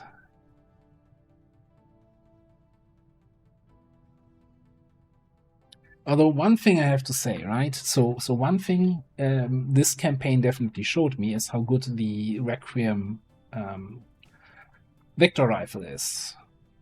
So I'm not sure if there's any good vector rifle shooty build we can do here.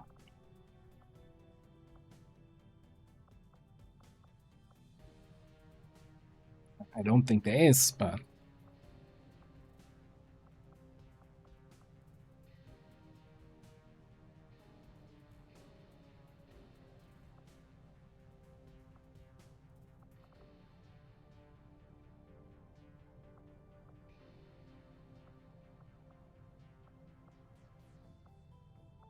like there's a interesting stuff where like top row but not taking Marauder, but you take rapid targeting instead.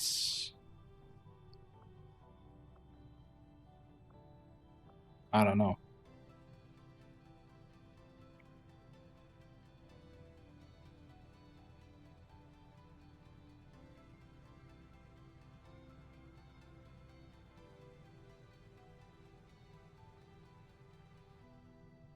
It's kind of like my takeaway at the moment is we didn't really play enough to get a full opinion. That's like my thought process here. Okay, Gunner is great. Knife Gunner was good fun, did actually good work, but then we're missing out on something in the late game. Like, as much as I had a lot of fun with this, that was really effective, especially since we rolled Shadow Step. But man, like the amount of late game missions where I said, "Oh, I wish I had a shredding gunner right now."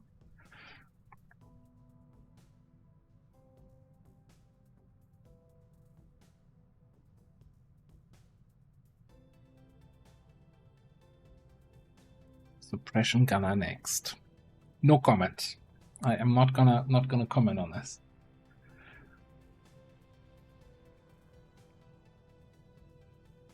If this was just regular, if this was just Tet Jam, this would have been just a solid class all the way through the end game. Well, it's been, right? I don't think 28 missions, 77 kills. That is not a character that just got lucky to reach Master Sergeant and then got shelved. Right? That is definitely high performance character.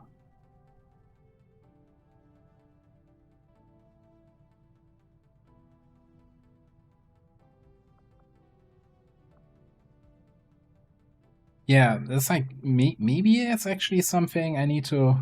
I just hate suppression. I want to do stuff on my turn and not hope that stuff falls into places on the enemy turn. That's why I'm not like I do like an occasional Overwatch spec, but I don't want to build a whole squad on Overwatch, and that's why I don't like suppression or frickin' what's the psionic ability again? Where Buddy gets mind blasted, which Xen always tells me to take, and I'm like, I don't wanna. I never built CCS anymore. Yeah, but maybe never ever have I ever on any soldier clicked this button. Never taken the gunslinger perk and never tried it. Which tells me I shouldn't be judging that perk, but it's like, nah, I'm not feeling it.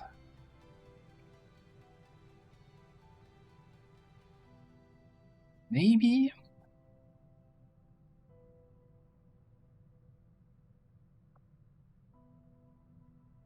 Yeah, it's just, again, it's not the perks in itself. It's really just, for me, the I don't wanna, I want to have something done at the end of my turn and not then hope that in the enemy turn nothing happens that screws me over.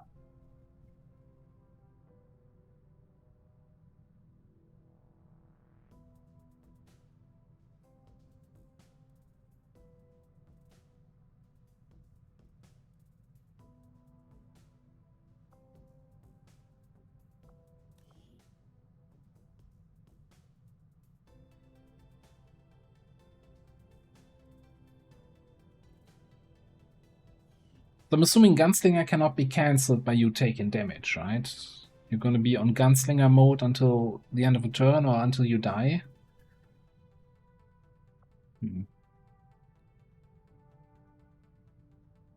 Yeah, I think suppression is minus 35.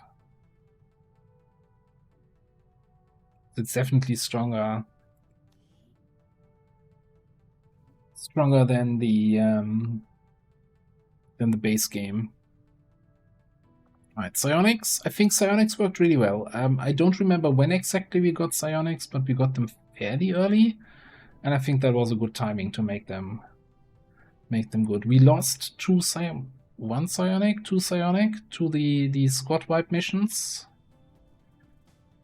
so that was a little bit of a setback. White Flame, I still feel cheated out of this.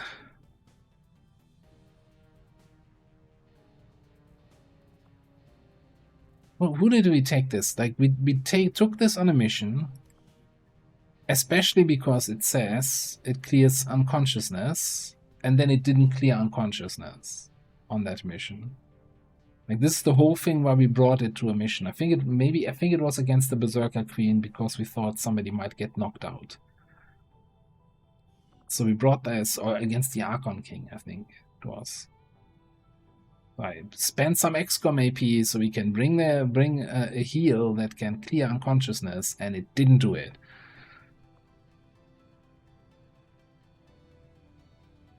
Yeah, it's probably misroutine. Maybe it's been fixed since then? I don't know.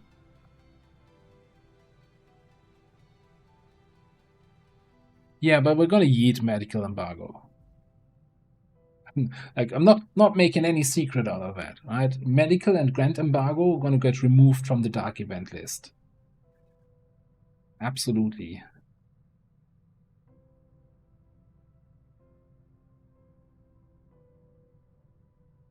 Oh, Alora, good luck with that one. Those missions, I'm not sure if you saw the one we played here, or we tried to play. Those missions are a little bit of a disaster. Miner?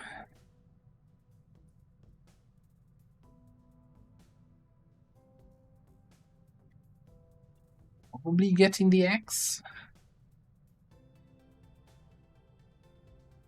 Like, we could take the, of course, Zero's version of the miner that gets the additional throwing range. But again, I felt like it was a very strong early game, but then also fell off hard. And falls off even harder on long missions, because you're just really limited to those 3 mines, right? Yeah, if we want to do a trap and activate on the enemy turn build, the Saboteur does it better, but Saboteur actually feels too strong in that regard. I'm like, ooh, is this? But it's also fun.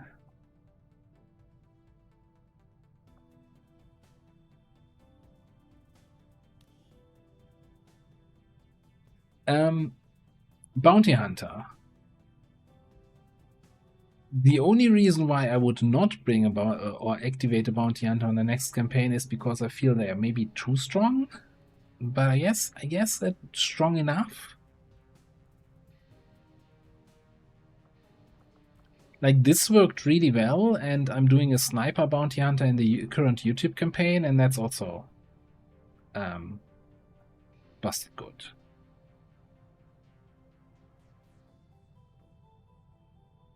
I guess they're kind of, you know, you're limited to one. Yeah.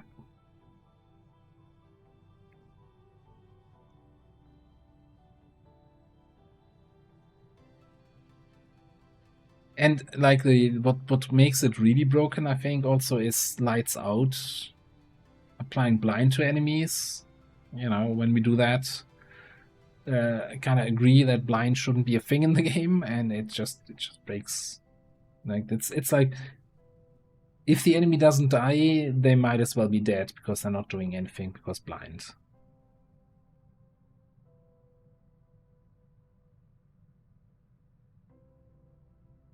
Yeah, I did like this, the grenade build, I have to say.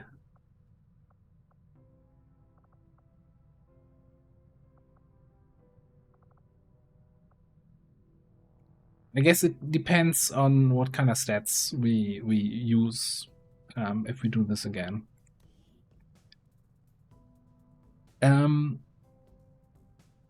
Again, I mentioned earlier that we had this phase where I was promoting way too many people to support roles, and then we didn't have enough combat roles and a bunch of supporters who didn't see action. So I didn't really get to experience the support technician, but it's probably, you know, I still think they're one of the strongest snipers. So next time sniper again.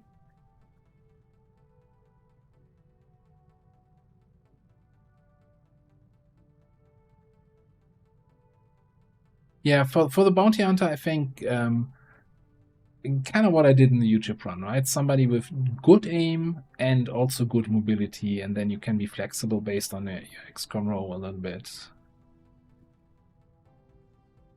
I think it was Gia who said technician sucks. I think top row is like super strong.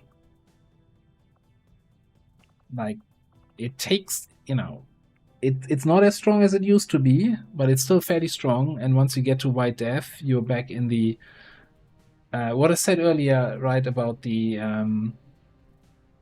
which class was it? The Overlord, being able to take 2 shots every single turn, having double tap every single turn. That's the technician also with White Death, right? 2 shots every single turn, and that's kind of wild.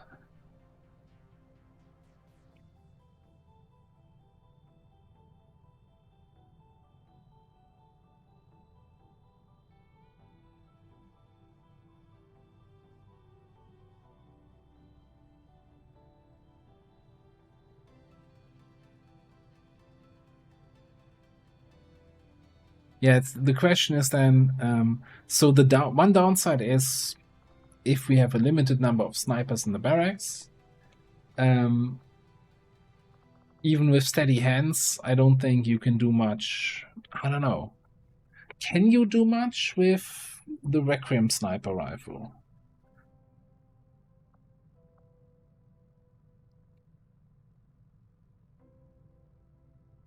Would you still go chilling critical in Bitter Frost rounds?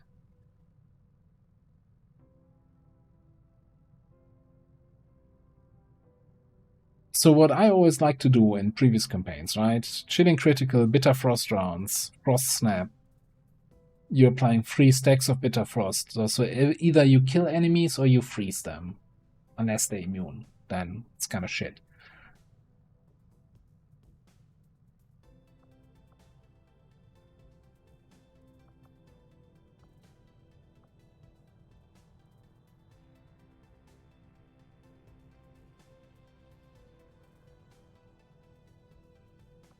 Yeah, I think Shadowborn, like, sniper spec would be like this, right? Top row.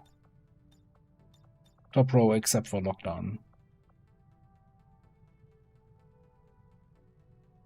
Like, Shadowborn is 15 aim and crit on every single shot as long as you're in squad side range, while lockdown is 20-10 for the second shot on the same target. Yeah. The Frost is only 30-60% chance.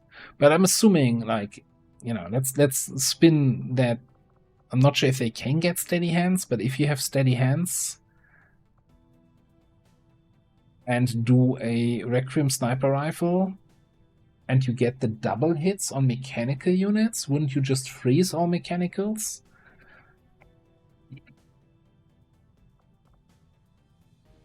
Chilling critical? Well, if you roll at least one of the 60s.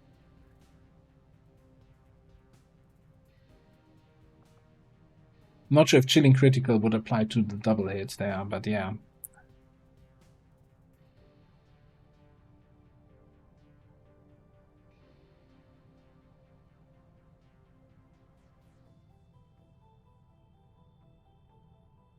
But yeah, I don't see the hate for the class. I think they're really strong. Like, I'd rather, when we're talking about cutting sharpshooters, then I'd rather take a long look at Survivalist and or Hunter. And, you know, Marksman. Destroyer. There are so many sniper rifle classes.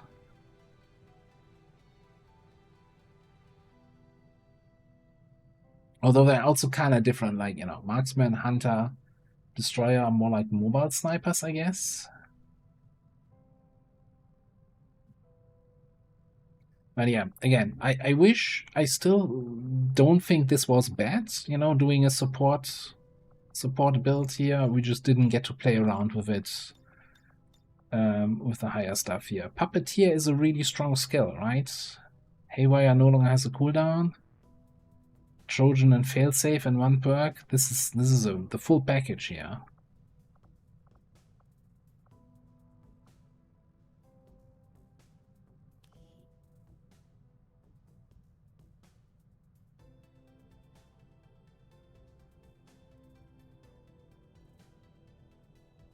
What's that? Crasher. I mean, we're always gonna have a Crasher. I like the Crasher. The new Crasher is one of my favorite things, because I'm always looking at it and like, oh, Chimera. And we want to do something. I like this. I always felt the old Crasher was okay, but not amazing, but the new Crasher is so fun. 10 out of 10 no notes.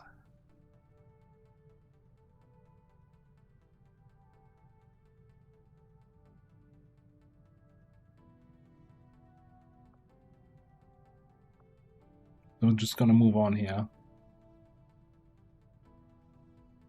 Also, I just need a reminder, if I'm going Chimera again, that I actually have a pistol equipped. The amount of times I did go into missions without a pistol, while we have like 50 points in pistol perks, was kind of embarrassing.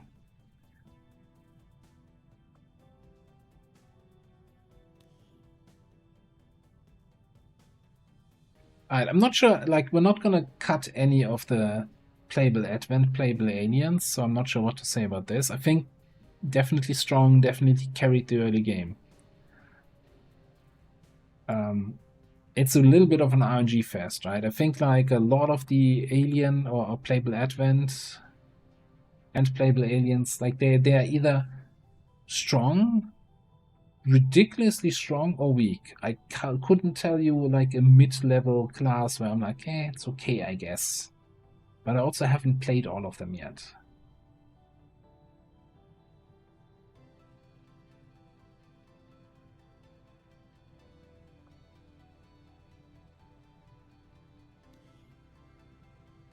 If Scavenger. I wish I had a statistic how much loot we actually got out of the Scavenger. How much salvage we got. And in terms of combat power, I think that's probably another candidate for the bin.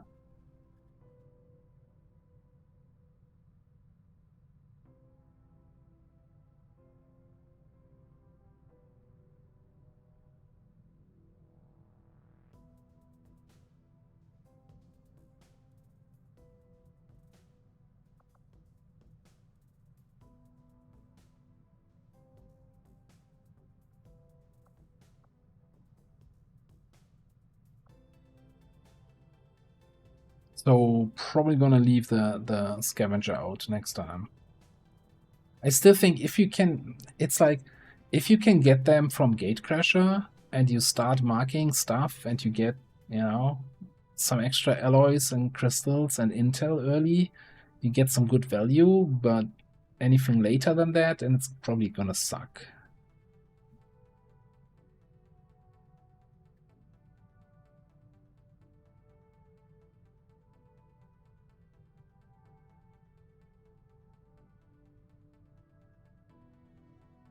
No, it's not. It's not. It's just that we're talking about the class, not the person. We wouldn't even have a discussion if it was about the person. I'm just not gonna tell you which way we wouldn't have a discussion. Watchdog. How are we feeling about the Watchdog?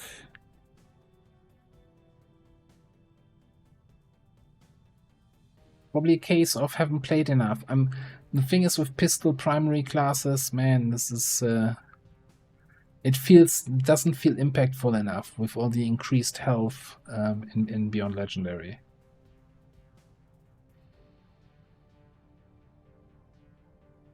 That's my main concern. They were kind of busted with the whole, you know, auto crit or auto stun.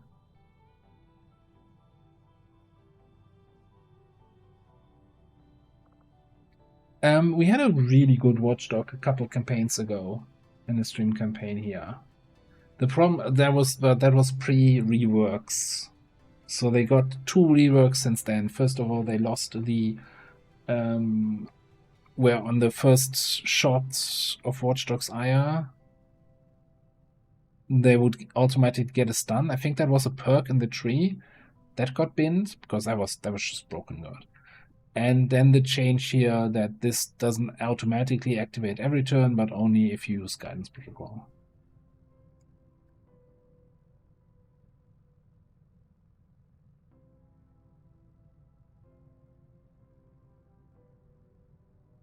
So, yeah, let me just go back for a second to the Scavenger. I kind of agree with the early Scavenger is good value, late is not. But hear me out.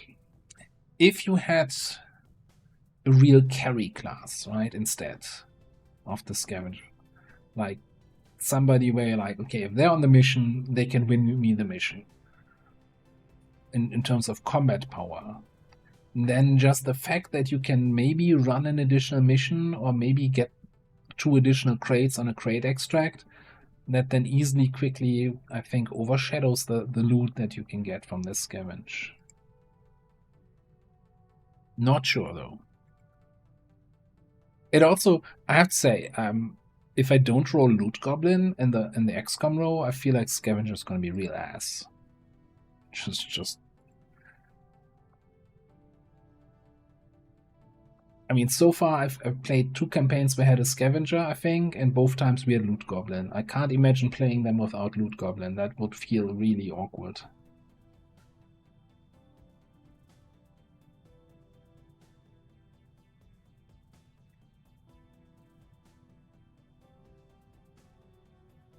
Loot Goblin makes the mark target 3 actions.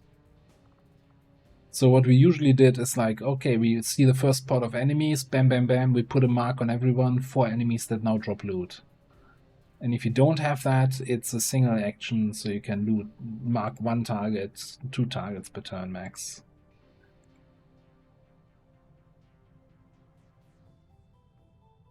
Oh, Zero's version has it as Master Sergeant perk.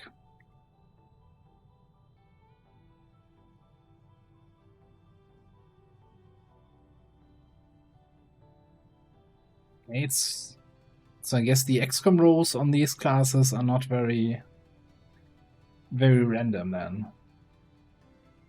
Okay, interesting. Alright, Playable Alien. Just gonna jump over these guys. Because we not gonna have control on what we're getting anyway. Hitman, man.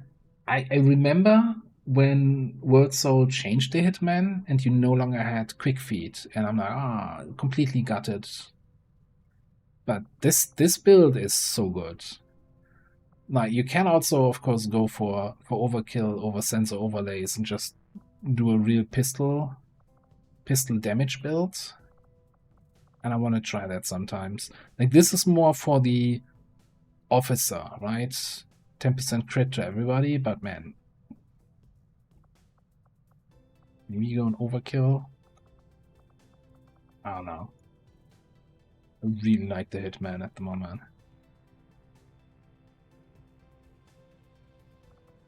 The knifey, I have an abusive relationship with Shadow Melt.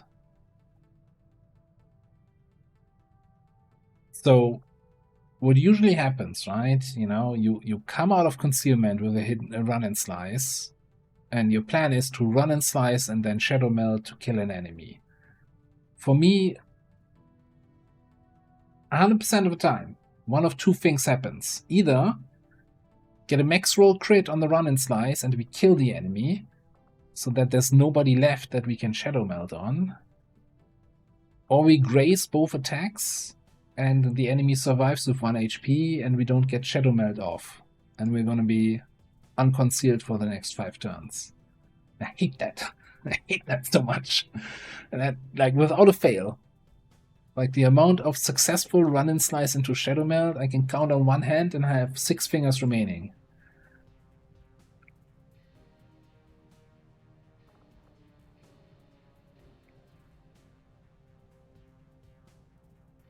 So yeah, Assassin feels more reliable, and most importantly, it doesn't have a cooldown, right?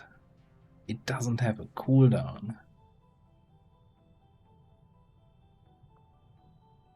So Shadow Melt only like every 3 or 4 turns. Well, yeah, okay, once, but no.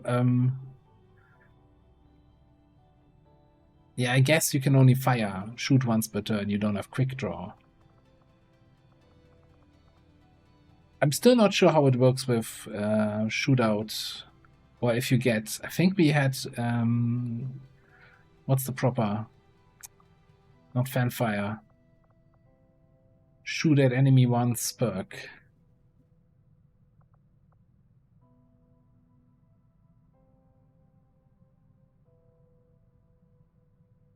Yeah, it says once per turn.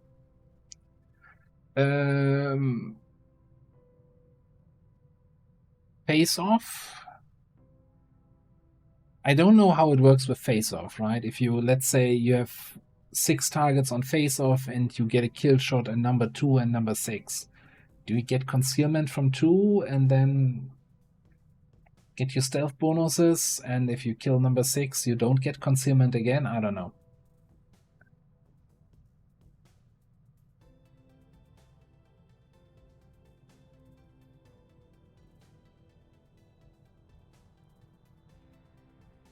And I mean, we don't. I'm not sure if you can roll lightning hands. So I'm not sure how often you actually would run into the once per turn issue here anyway.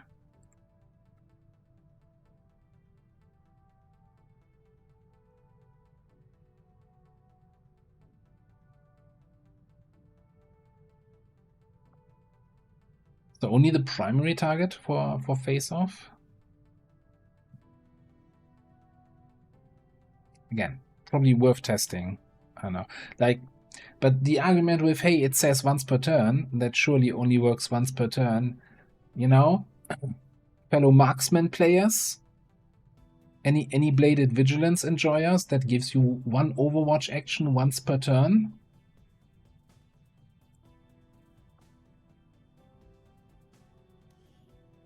Because the perk says so it surely works that way.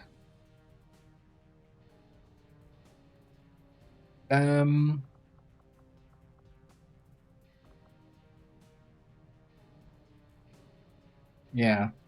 It's like the one thing where it's like, I want to play this, but I don't want to abuse that. That feels a little bit too busted. That's the main reason why I'm not haven't played that in a while. I don't know.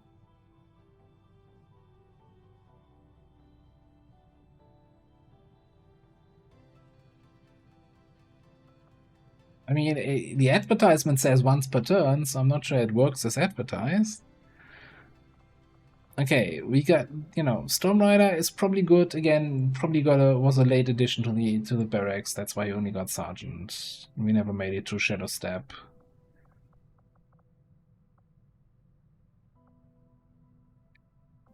Same issue as other melee classes, though, with late game viability and not doing anything on the big missions in the end.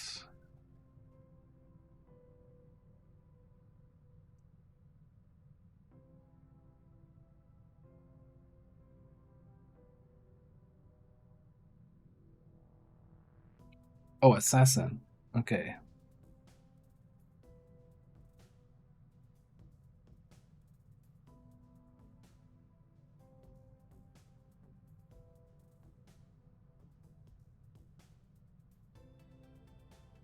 Yeah, the thing is, so normally, like in a regular campaign, non beyond legendary, right? I don't really have a problem with the late game melee classes because then I'm just committing to just, you know, everybody rush in, overwhelm the enemies. But on a mission like the one we played today, 60 or 70 enemies, you're not just gonna say, screw it, we're just rushing in.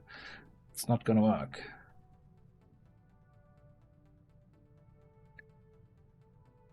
Route build, late game quality.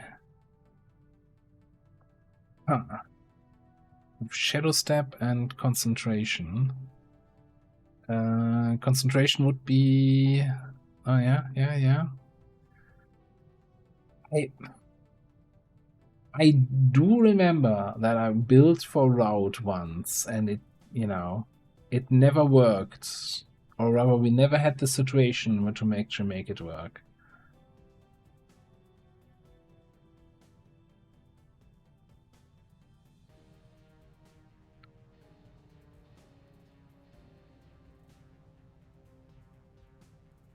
Yeah, have a good night.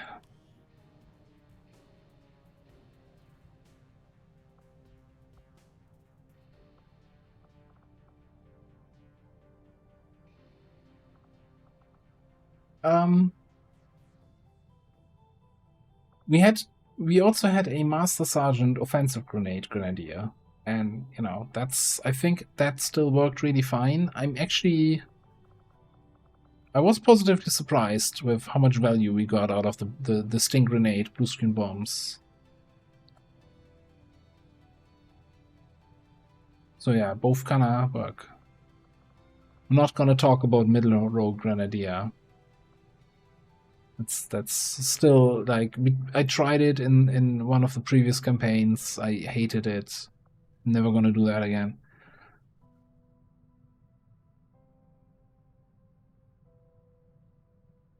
Alright, I'm just gonna skip.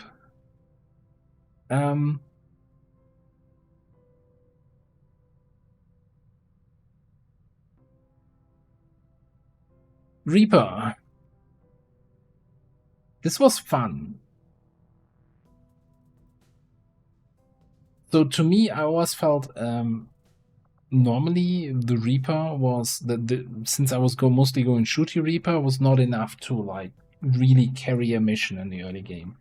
Grenade free Reaper, I think, can kind of do that.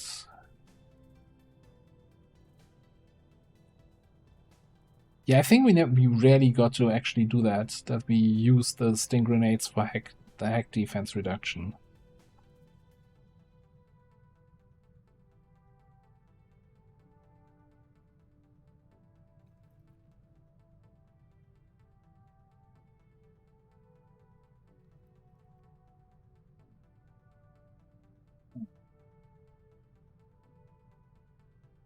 And if we not sure if you guys are following the YouTube campaign where we randomed into a Reaper start, and I also went for this build, and we are like Gallery Sergeant in May, I want to say.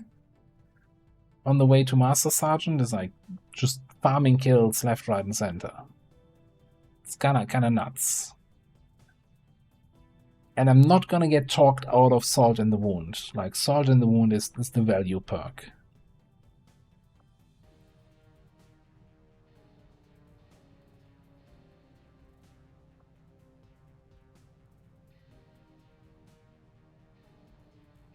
Specific mutant. I have no idea what you're talking about, chat. You're a Reaper. You've always been a Reaper. Is the mutant you're talking about in the room with us?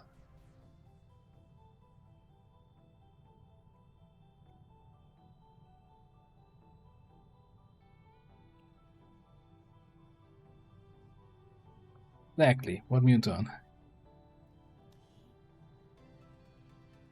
What's that? Denmother. Support Denmother. Never got her high enough. Denmother definitely another good sniper candidate. Great officer candidates. I don't know, not much. Like, this is, I'm never gonna remove Denmother. Like, this is just such a fun build, no matter what.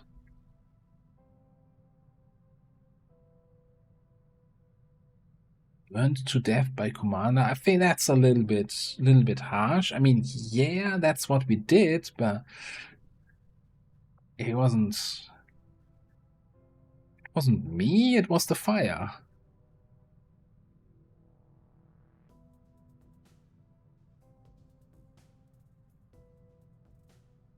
Officer with Saboteur Scout.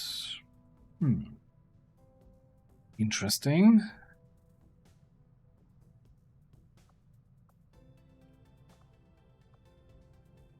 And I think this is something I still need to kind of lean into more. Manual overrides, like reducing cooldowns on allies, can be really strong. And like getting the right synergy, the right second class to go with this. Right. Yeah, Spark. Also building a Spark. Maybe I should get out of my habit and maybe get 2 Sparks next campaign. I think Spark has just been such a solid unit for us.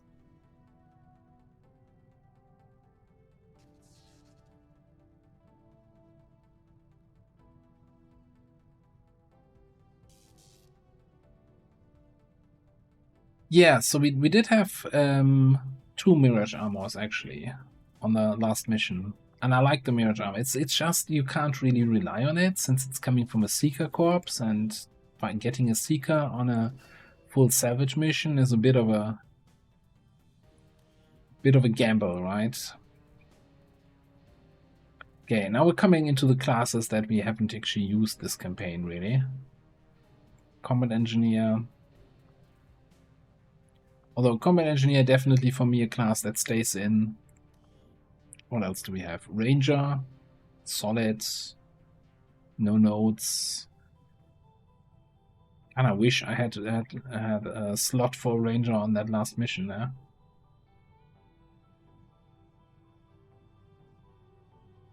Yeah, just yeah. If you get a Requiem UFO and you can actually win it, then you're probably good on all the Requiem corpses.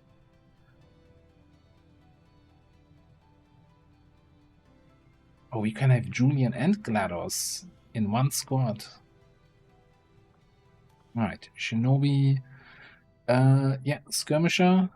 Man, also this campaign, like the Bullpup. Again, it's a Requiem weapon that you can't really rely on, even less so than the Mirage Armor, right? The needing a Hinter carcass to build one of these things is super rare. But holy shit, this thing is awesome. Big fan. Never built it before. First campaign we built it.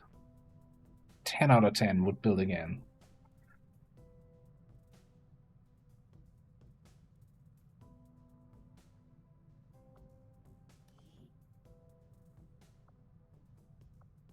Yeah, going a little bit faster here through the last 2 guys, since we're coming towards the end of the timer. Oh look, we had actually Captain Pedrock in the game and never brought him on a mission, I think. Did you actually? 1 mission, 0 kills. Sorry, Captain Pedrock.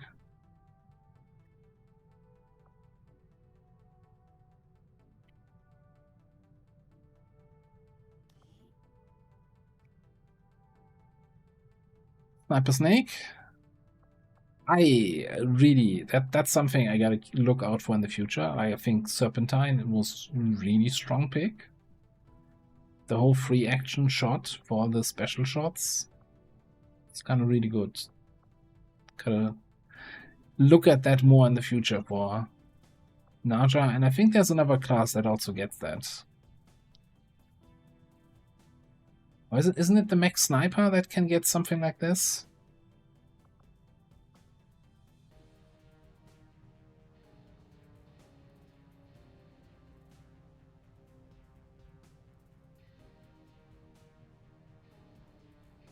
Do you think we roll Gatecrasher a few times to make sure we get strong starting at Vanadians? Let me put it this way. We might roll it a few times so we don't have weak ones. I'm not sure I want to like roll it until we get the best, the strongest, but if we see a stinker one, maybe we reroll. I don't know. I don't want to reroll Gatecrasher 15 times on Saturday.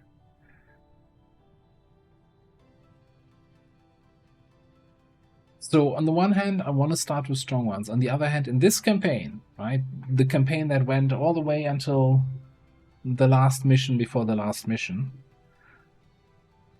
we lost our playable alien on the first mission outside of Gatecrasher.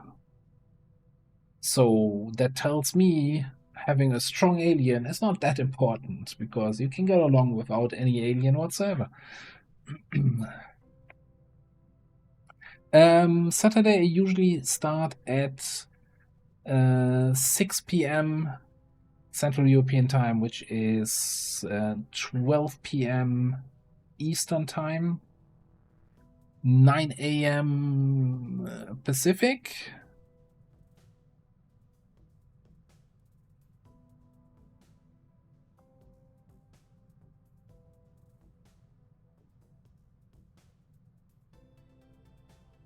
I kind of actually, I wouldn't want to start with a playable alien / Advent that we already started with. So I wouldn't want to have a priest or a barrier trooper, or whatever I currently have in the YouTube campaign.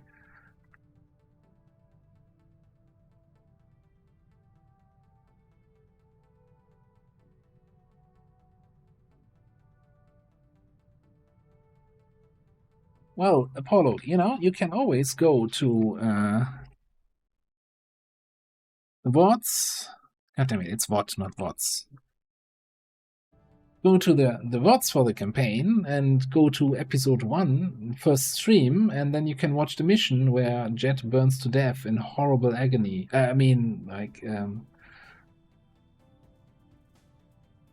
Peacefully falls asleep into eternal slumber.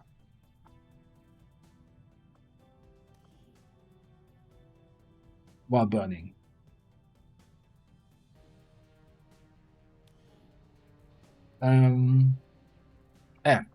Earl talked about Rocket Juggernaut. I still, I'd lie. I was okay with this. I still think a Rocket Heavy is slightly better, slightly more reliable, slightly more rockety, but Juggernaut definitely works in a pinch, in my opinion. What's that? More sharpshooters. Rook that never saw action.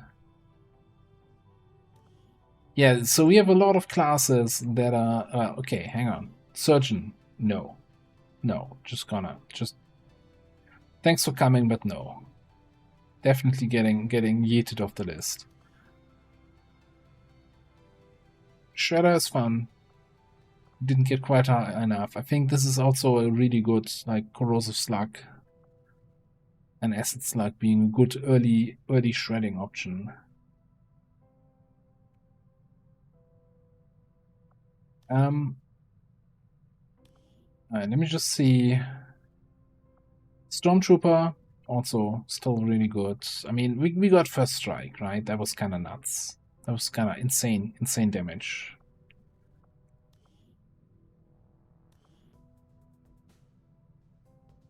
Well, what happened? Yeah. Look, serving ex-commissar. They ask a lot of you. They'll Costs you an arm and a leg.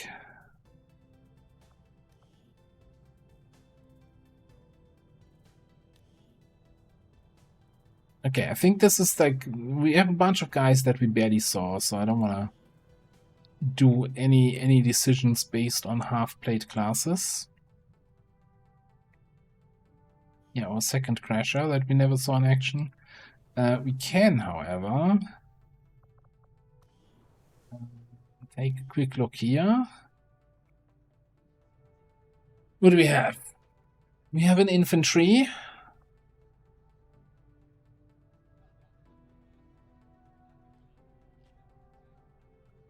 Paramedic, saving grace. I feel like infantry is like, I don't know. I don't know if they're good enough to keep their spot.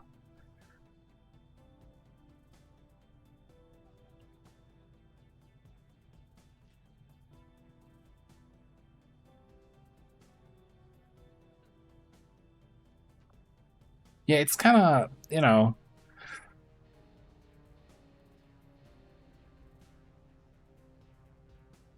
they're okay. Like, I don't think they're a weak class, but they're definitely outclassed by a lot of other guys. Like in shooting line, the ranger is just going to be better. Arc thrower wise, an electrician is definitely gonna have them outpaced.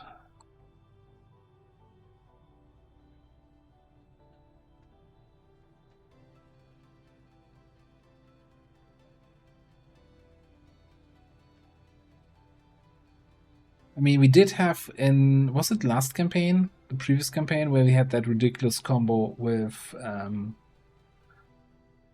infantry. No, I think that was the previous YouTube campaign where we had an infantry electrician bondmate combo.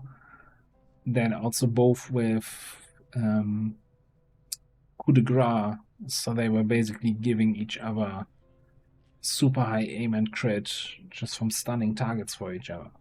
That was kind of good. Yeah, I think it's not like, let's just put it this way, it's not bad enough that I would ditch them.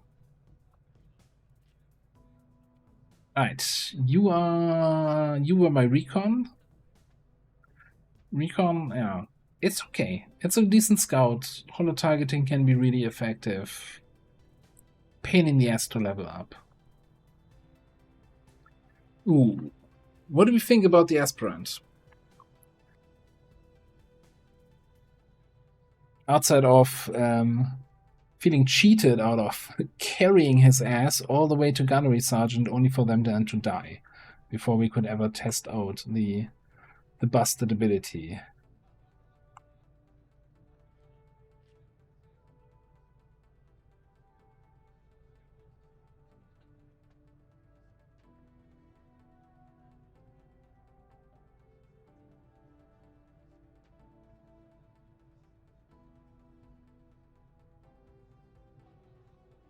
Yeah, it's like, I'm not sure. I don't think we can see the skill tree anymore, right? But they basically get give other classes Reaper or Serial without the penalties. So an action refund on kills without stacking debuffs to damage dealt. Like that is overpoweredly good. On paper, I still haven't used it in action yet, and who knows if it actually works the way.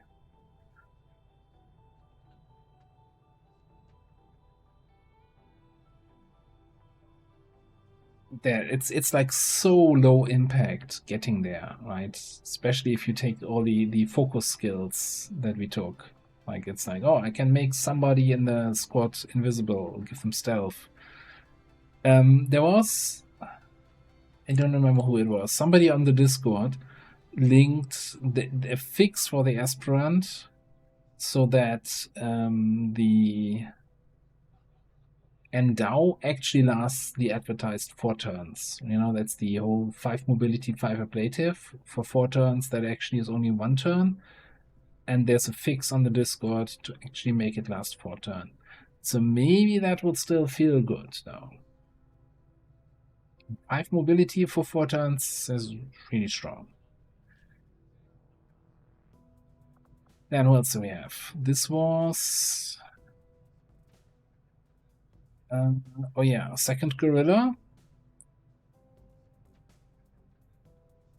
Again, gorilla is like the, you know, trench gun, the class, which is fine. I'm not sure it's good enough fine.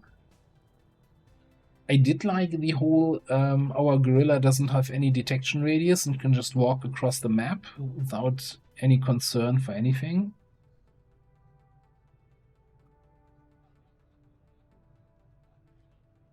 So I still think it's a not great but still keep class.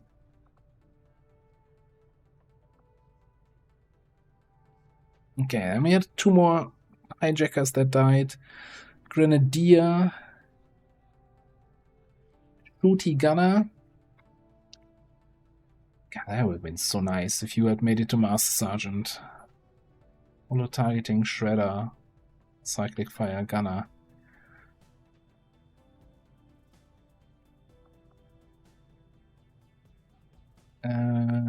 Never Grenadier? Not a good campaign for Grenadiers, huh? And then, yeah, the Mutant Infiltrator and another Psionic. Well, and I guess everybody else in the barracks who's dead now because we lost the campaign.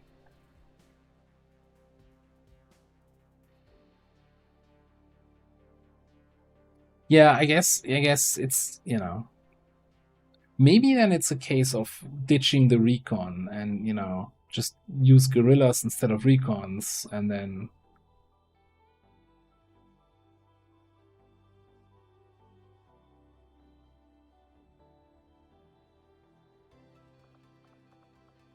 we can actually load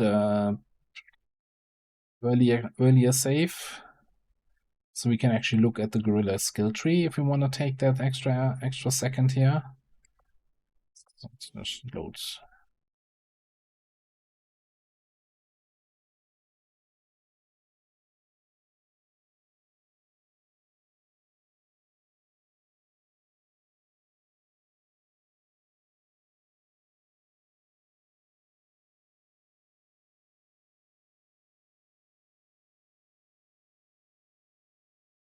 I think the main difference is, but we'll check it in the skill tree.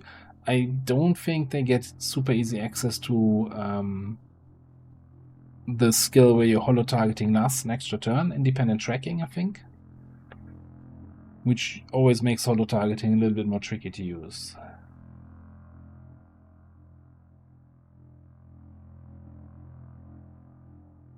Oh, is that the snake? I didn't realize that. Oh, can I steal that jet?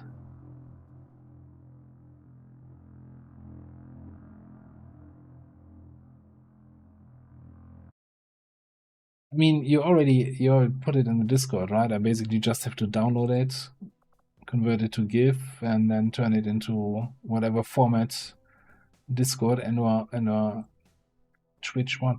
I don't know if I have emote slots yet left. I have to look. Now, if I make it to partner, we'll get more emote slots.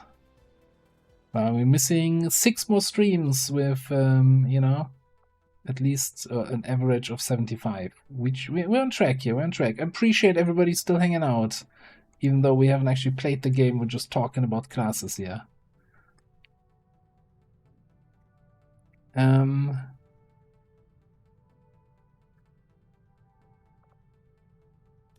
an older save. You're still Staff Sergeant here. Look at you. So yeah, independent tracking comes late, but you kinda, at that point, if you want to do a little bit offensive stuff, you kinda want to have Shadowborn for the extra the last little bit that gets you to doing the big oomph.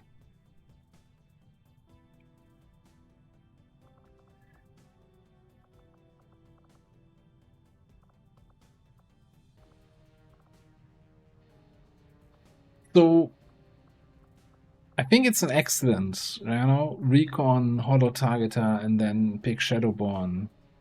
Although I'm also kind of interested in doing some watchful eye. Like, if we have that super low detection range, you can just walk up to a bunch of guys, auto target them, and then watchful eye,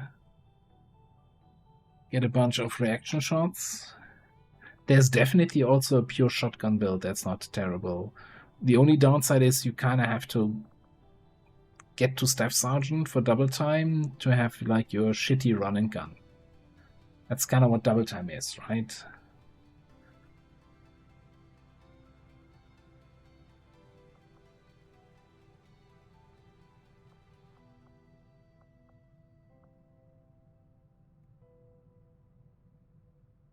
Yeah, I think it's always, on any holo targeter, you can't really pass up rapid targeting.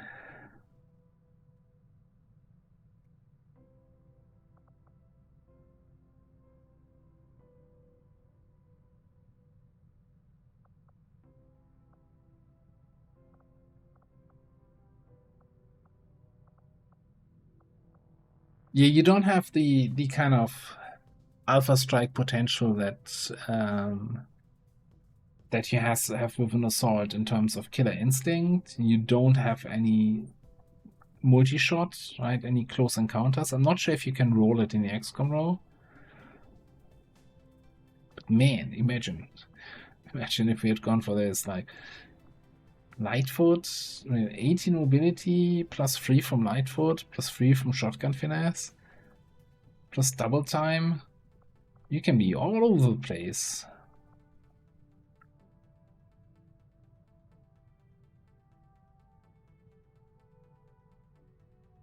Yeah, I think going for the just stealthy scout, ghost walker, occasionally trench gunning, and then street sweeping. Definitely, I think it's a fun class. Scouting is not always fun, but hey, trench gunning is always fun. Alright, I'm gonna call it here. I'm gonna end this stream. Thank you all for hanging out, for talking about the classes. I haven't tried the Spec Ops, no. There's also still a bunch of classes we had here that we didn't try, like the Vanguard keeps popping up and I never choose them. There's certainly some others. I need to look over the list. Also, I'm not sure what the best approach is. I think there's a disable any class mod. Maybe I can use that to disable specific classes, because some are part of packages, right? So I can't just uninstall or unload the mods.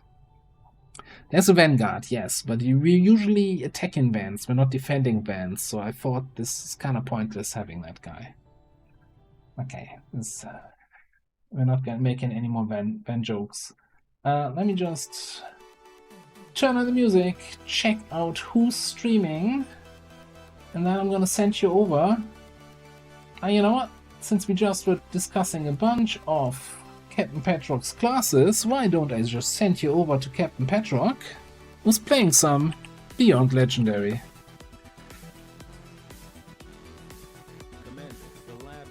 Yeah, Laura, definitely share, maybe in Discord, how the Requiem UFO went. Why is my music feels so loud? Hang on. There we go. Alright. I'm gonna give Oxford a little bit more time so he can spend all of his money. All of his stream money. I need to sneakily make all these redeems more expensive. Every single one more expensive. Put a 0 at the end of everything, so people can't spam it that much. Anyway. Miss Kringamit, thanks for stopping by. Appreciate you hanging out. Yeah, Paulo, have a good one. Raging Fury, good night, Off Tanker. See you next time, and I hope you're not having a too bad time in Advent Prison. I'm sure the Resistance will get you out of there at some point.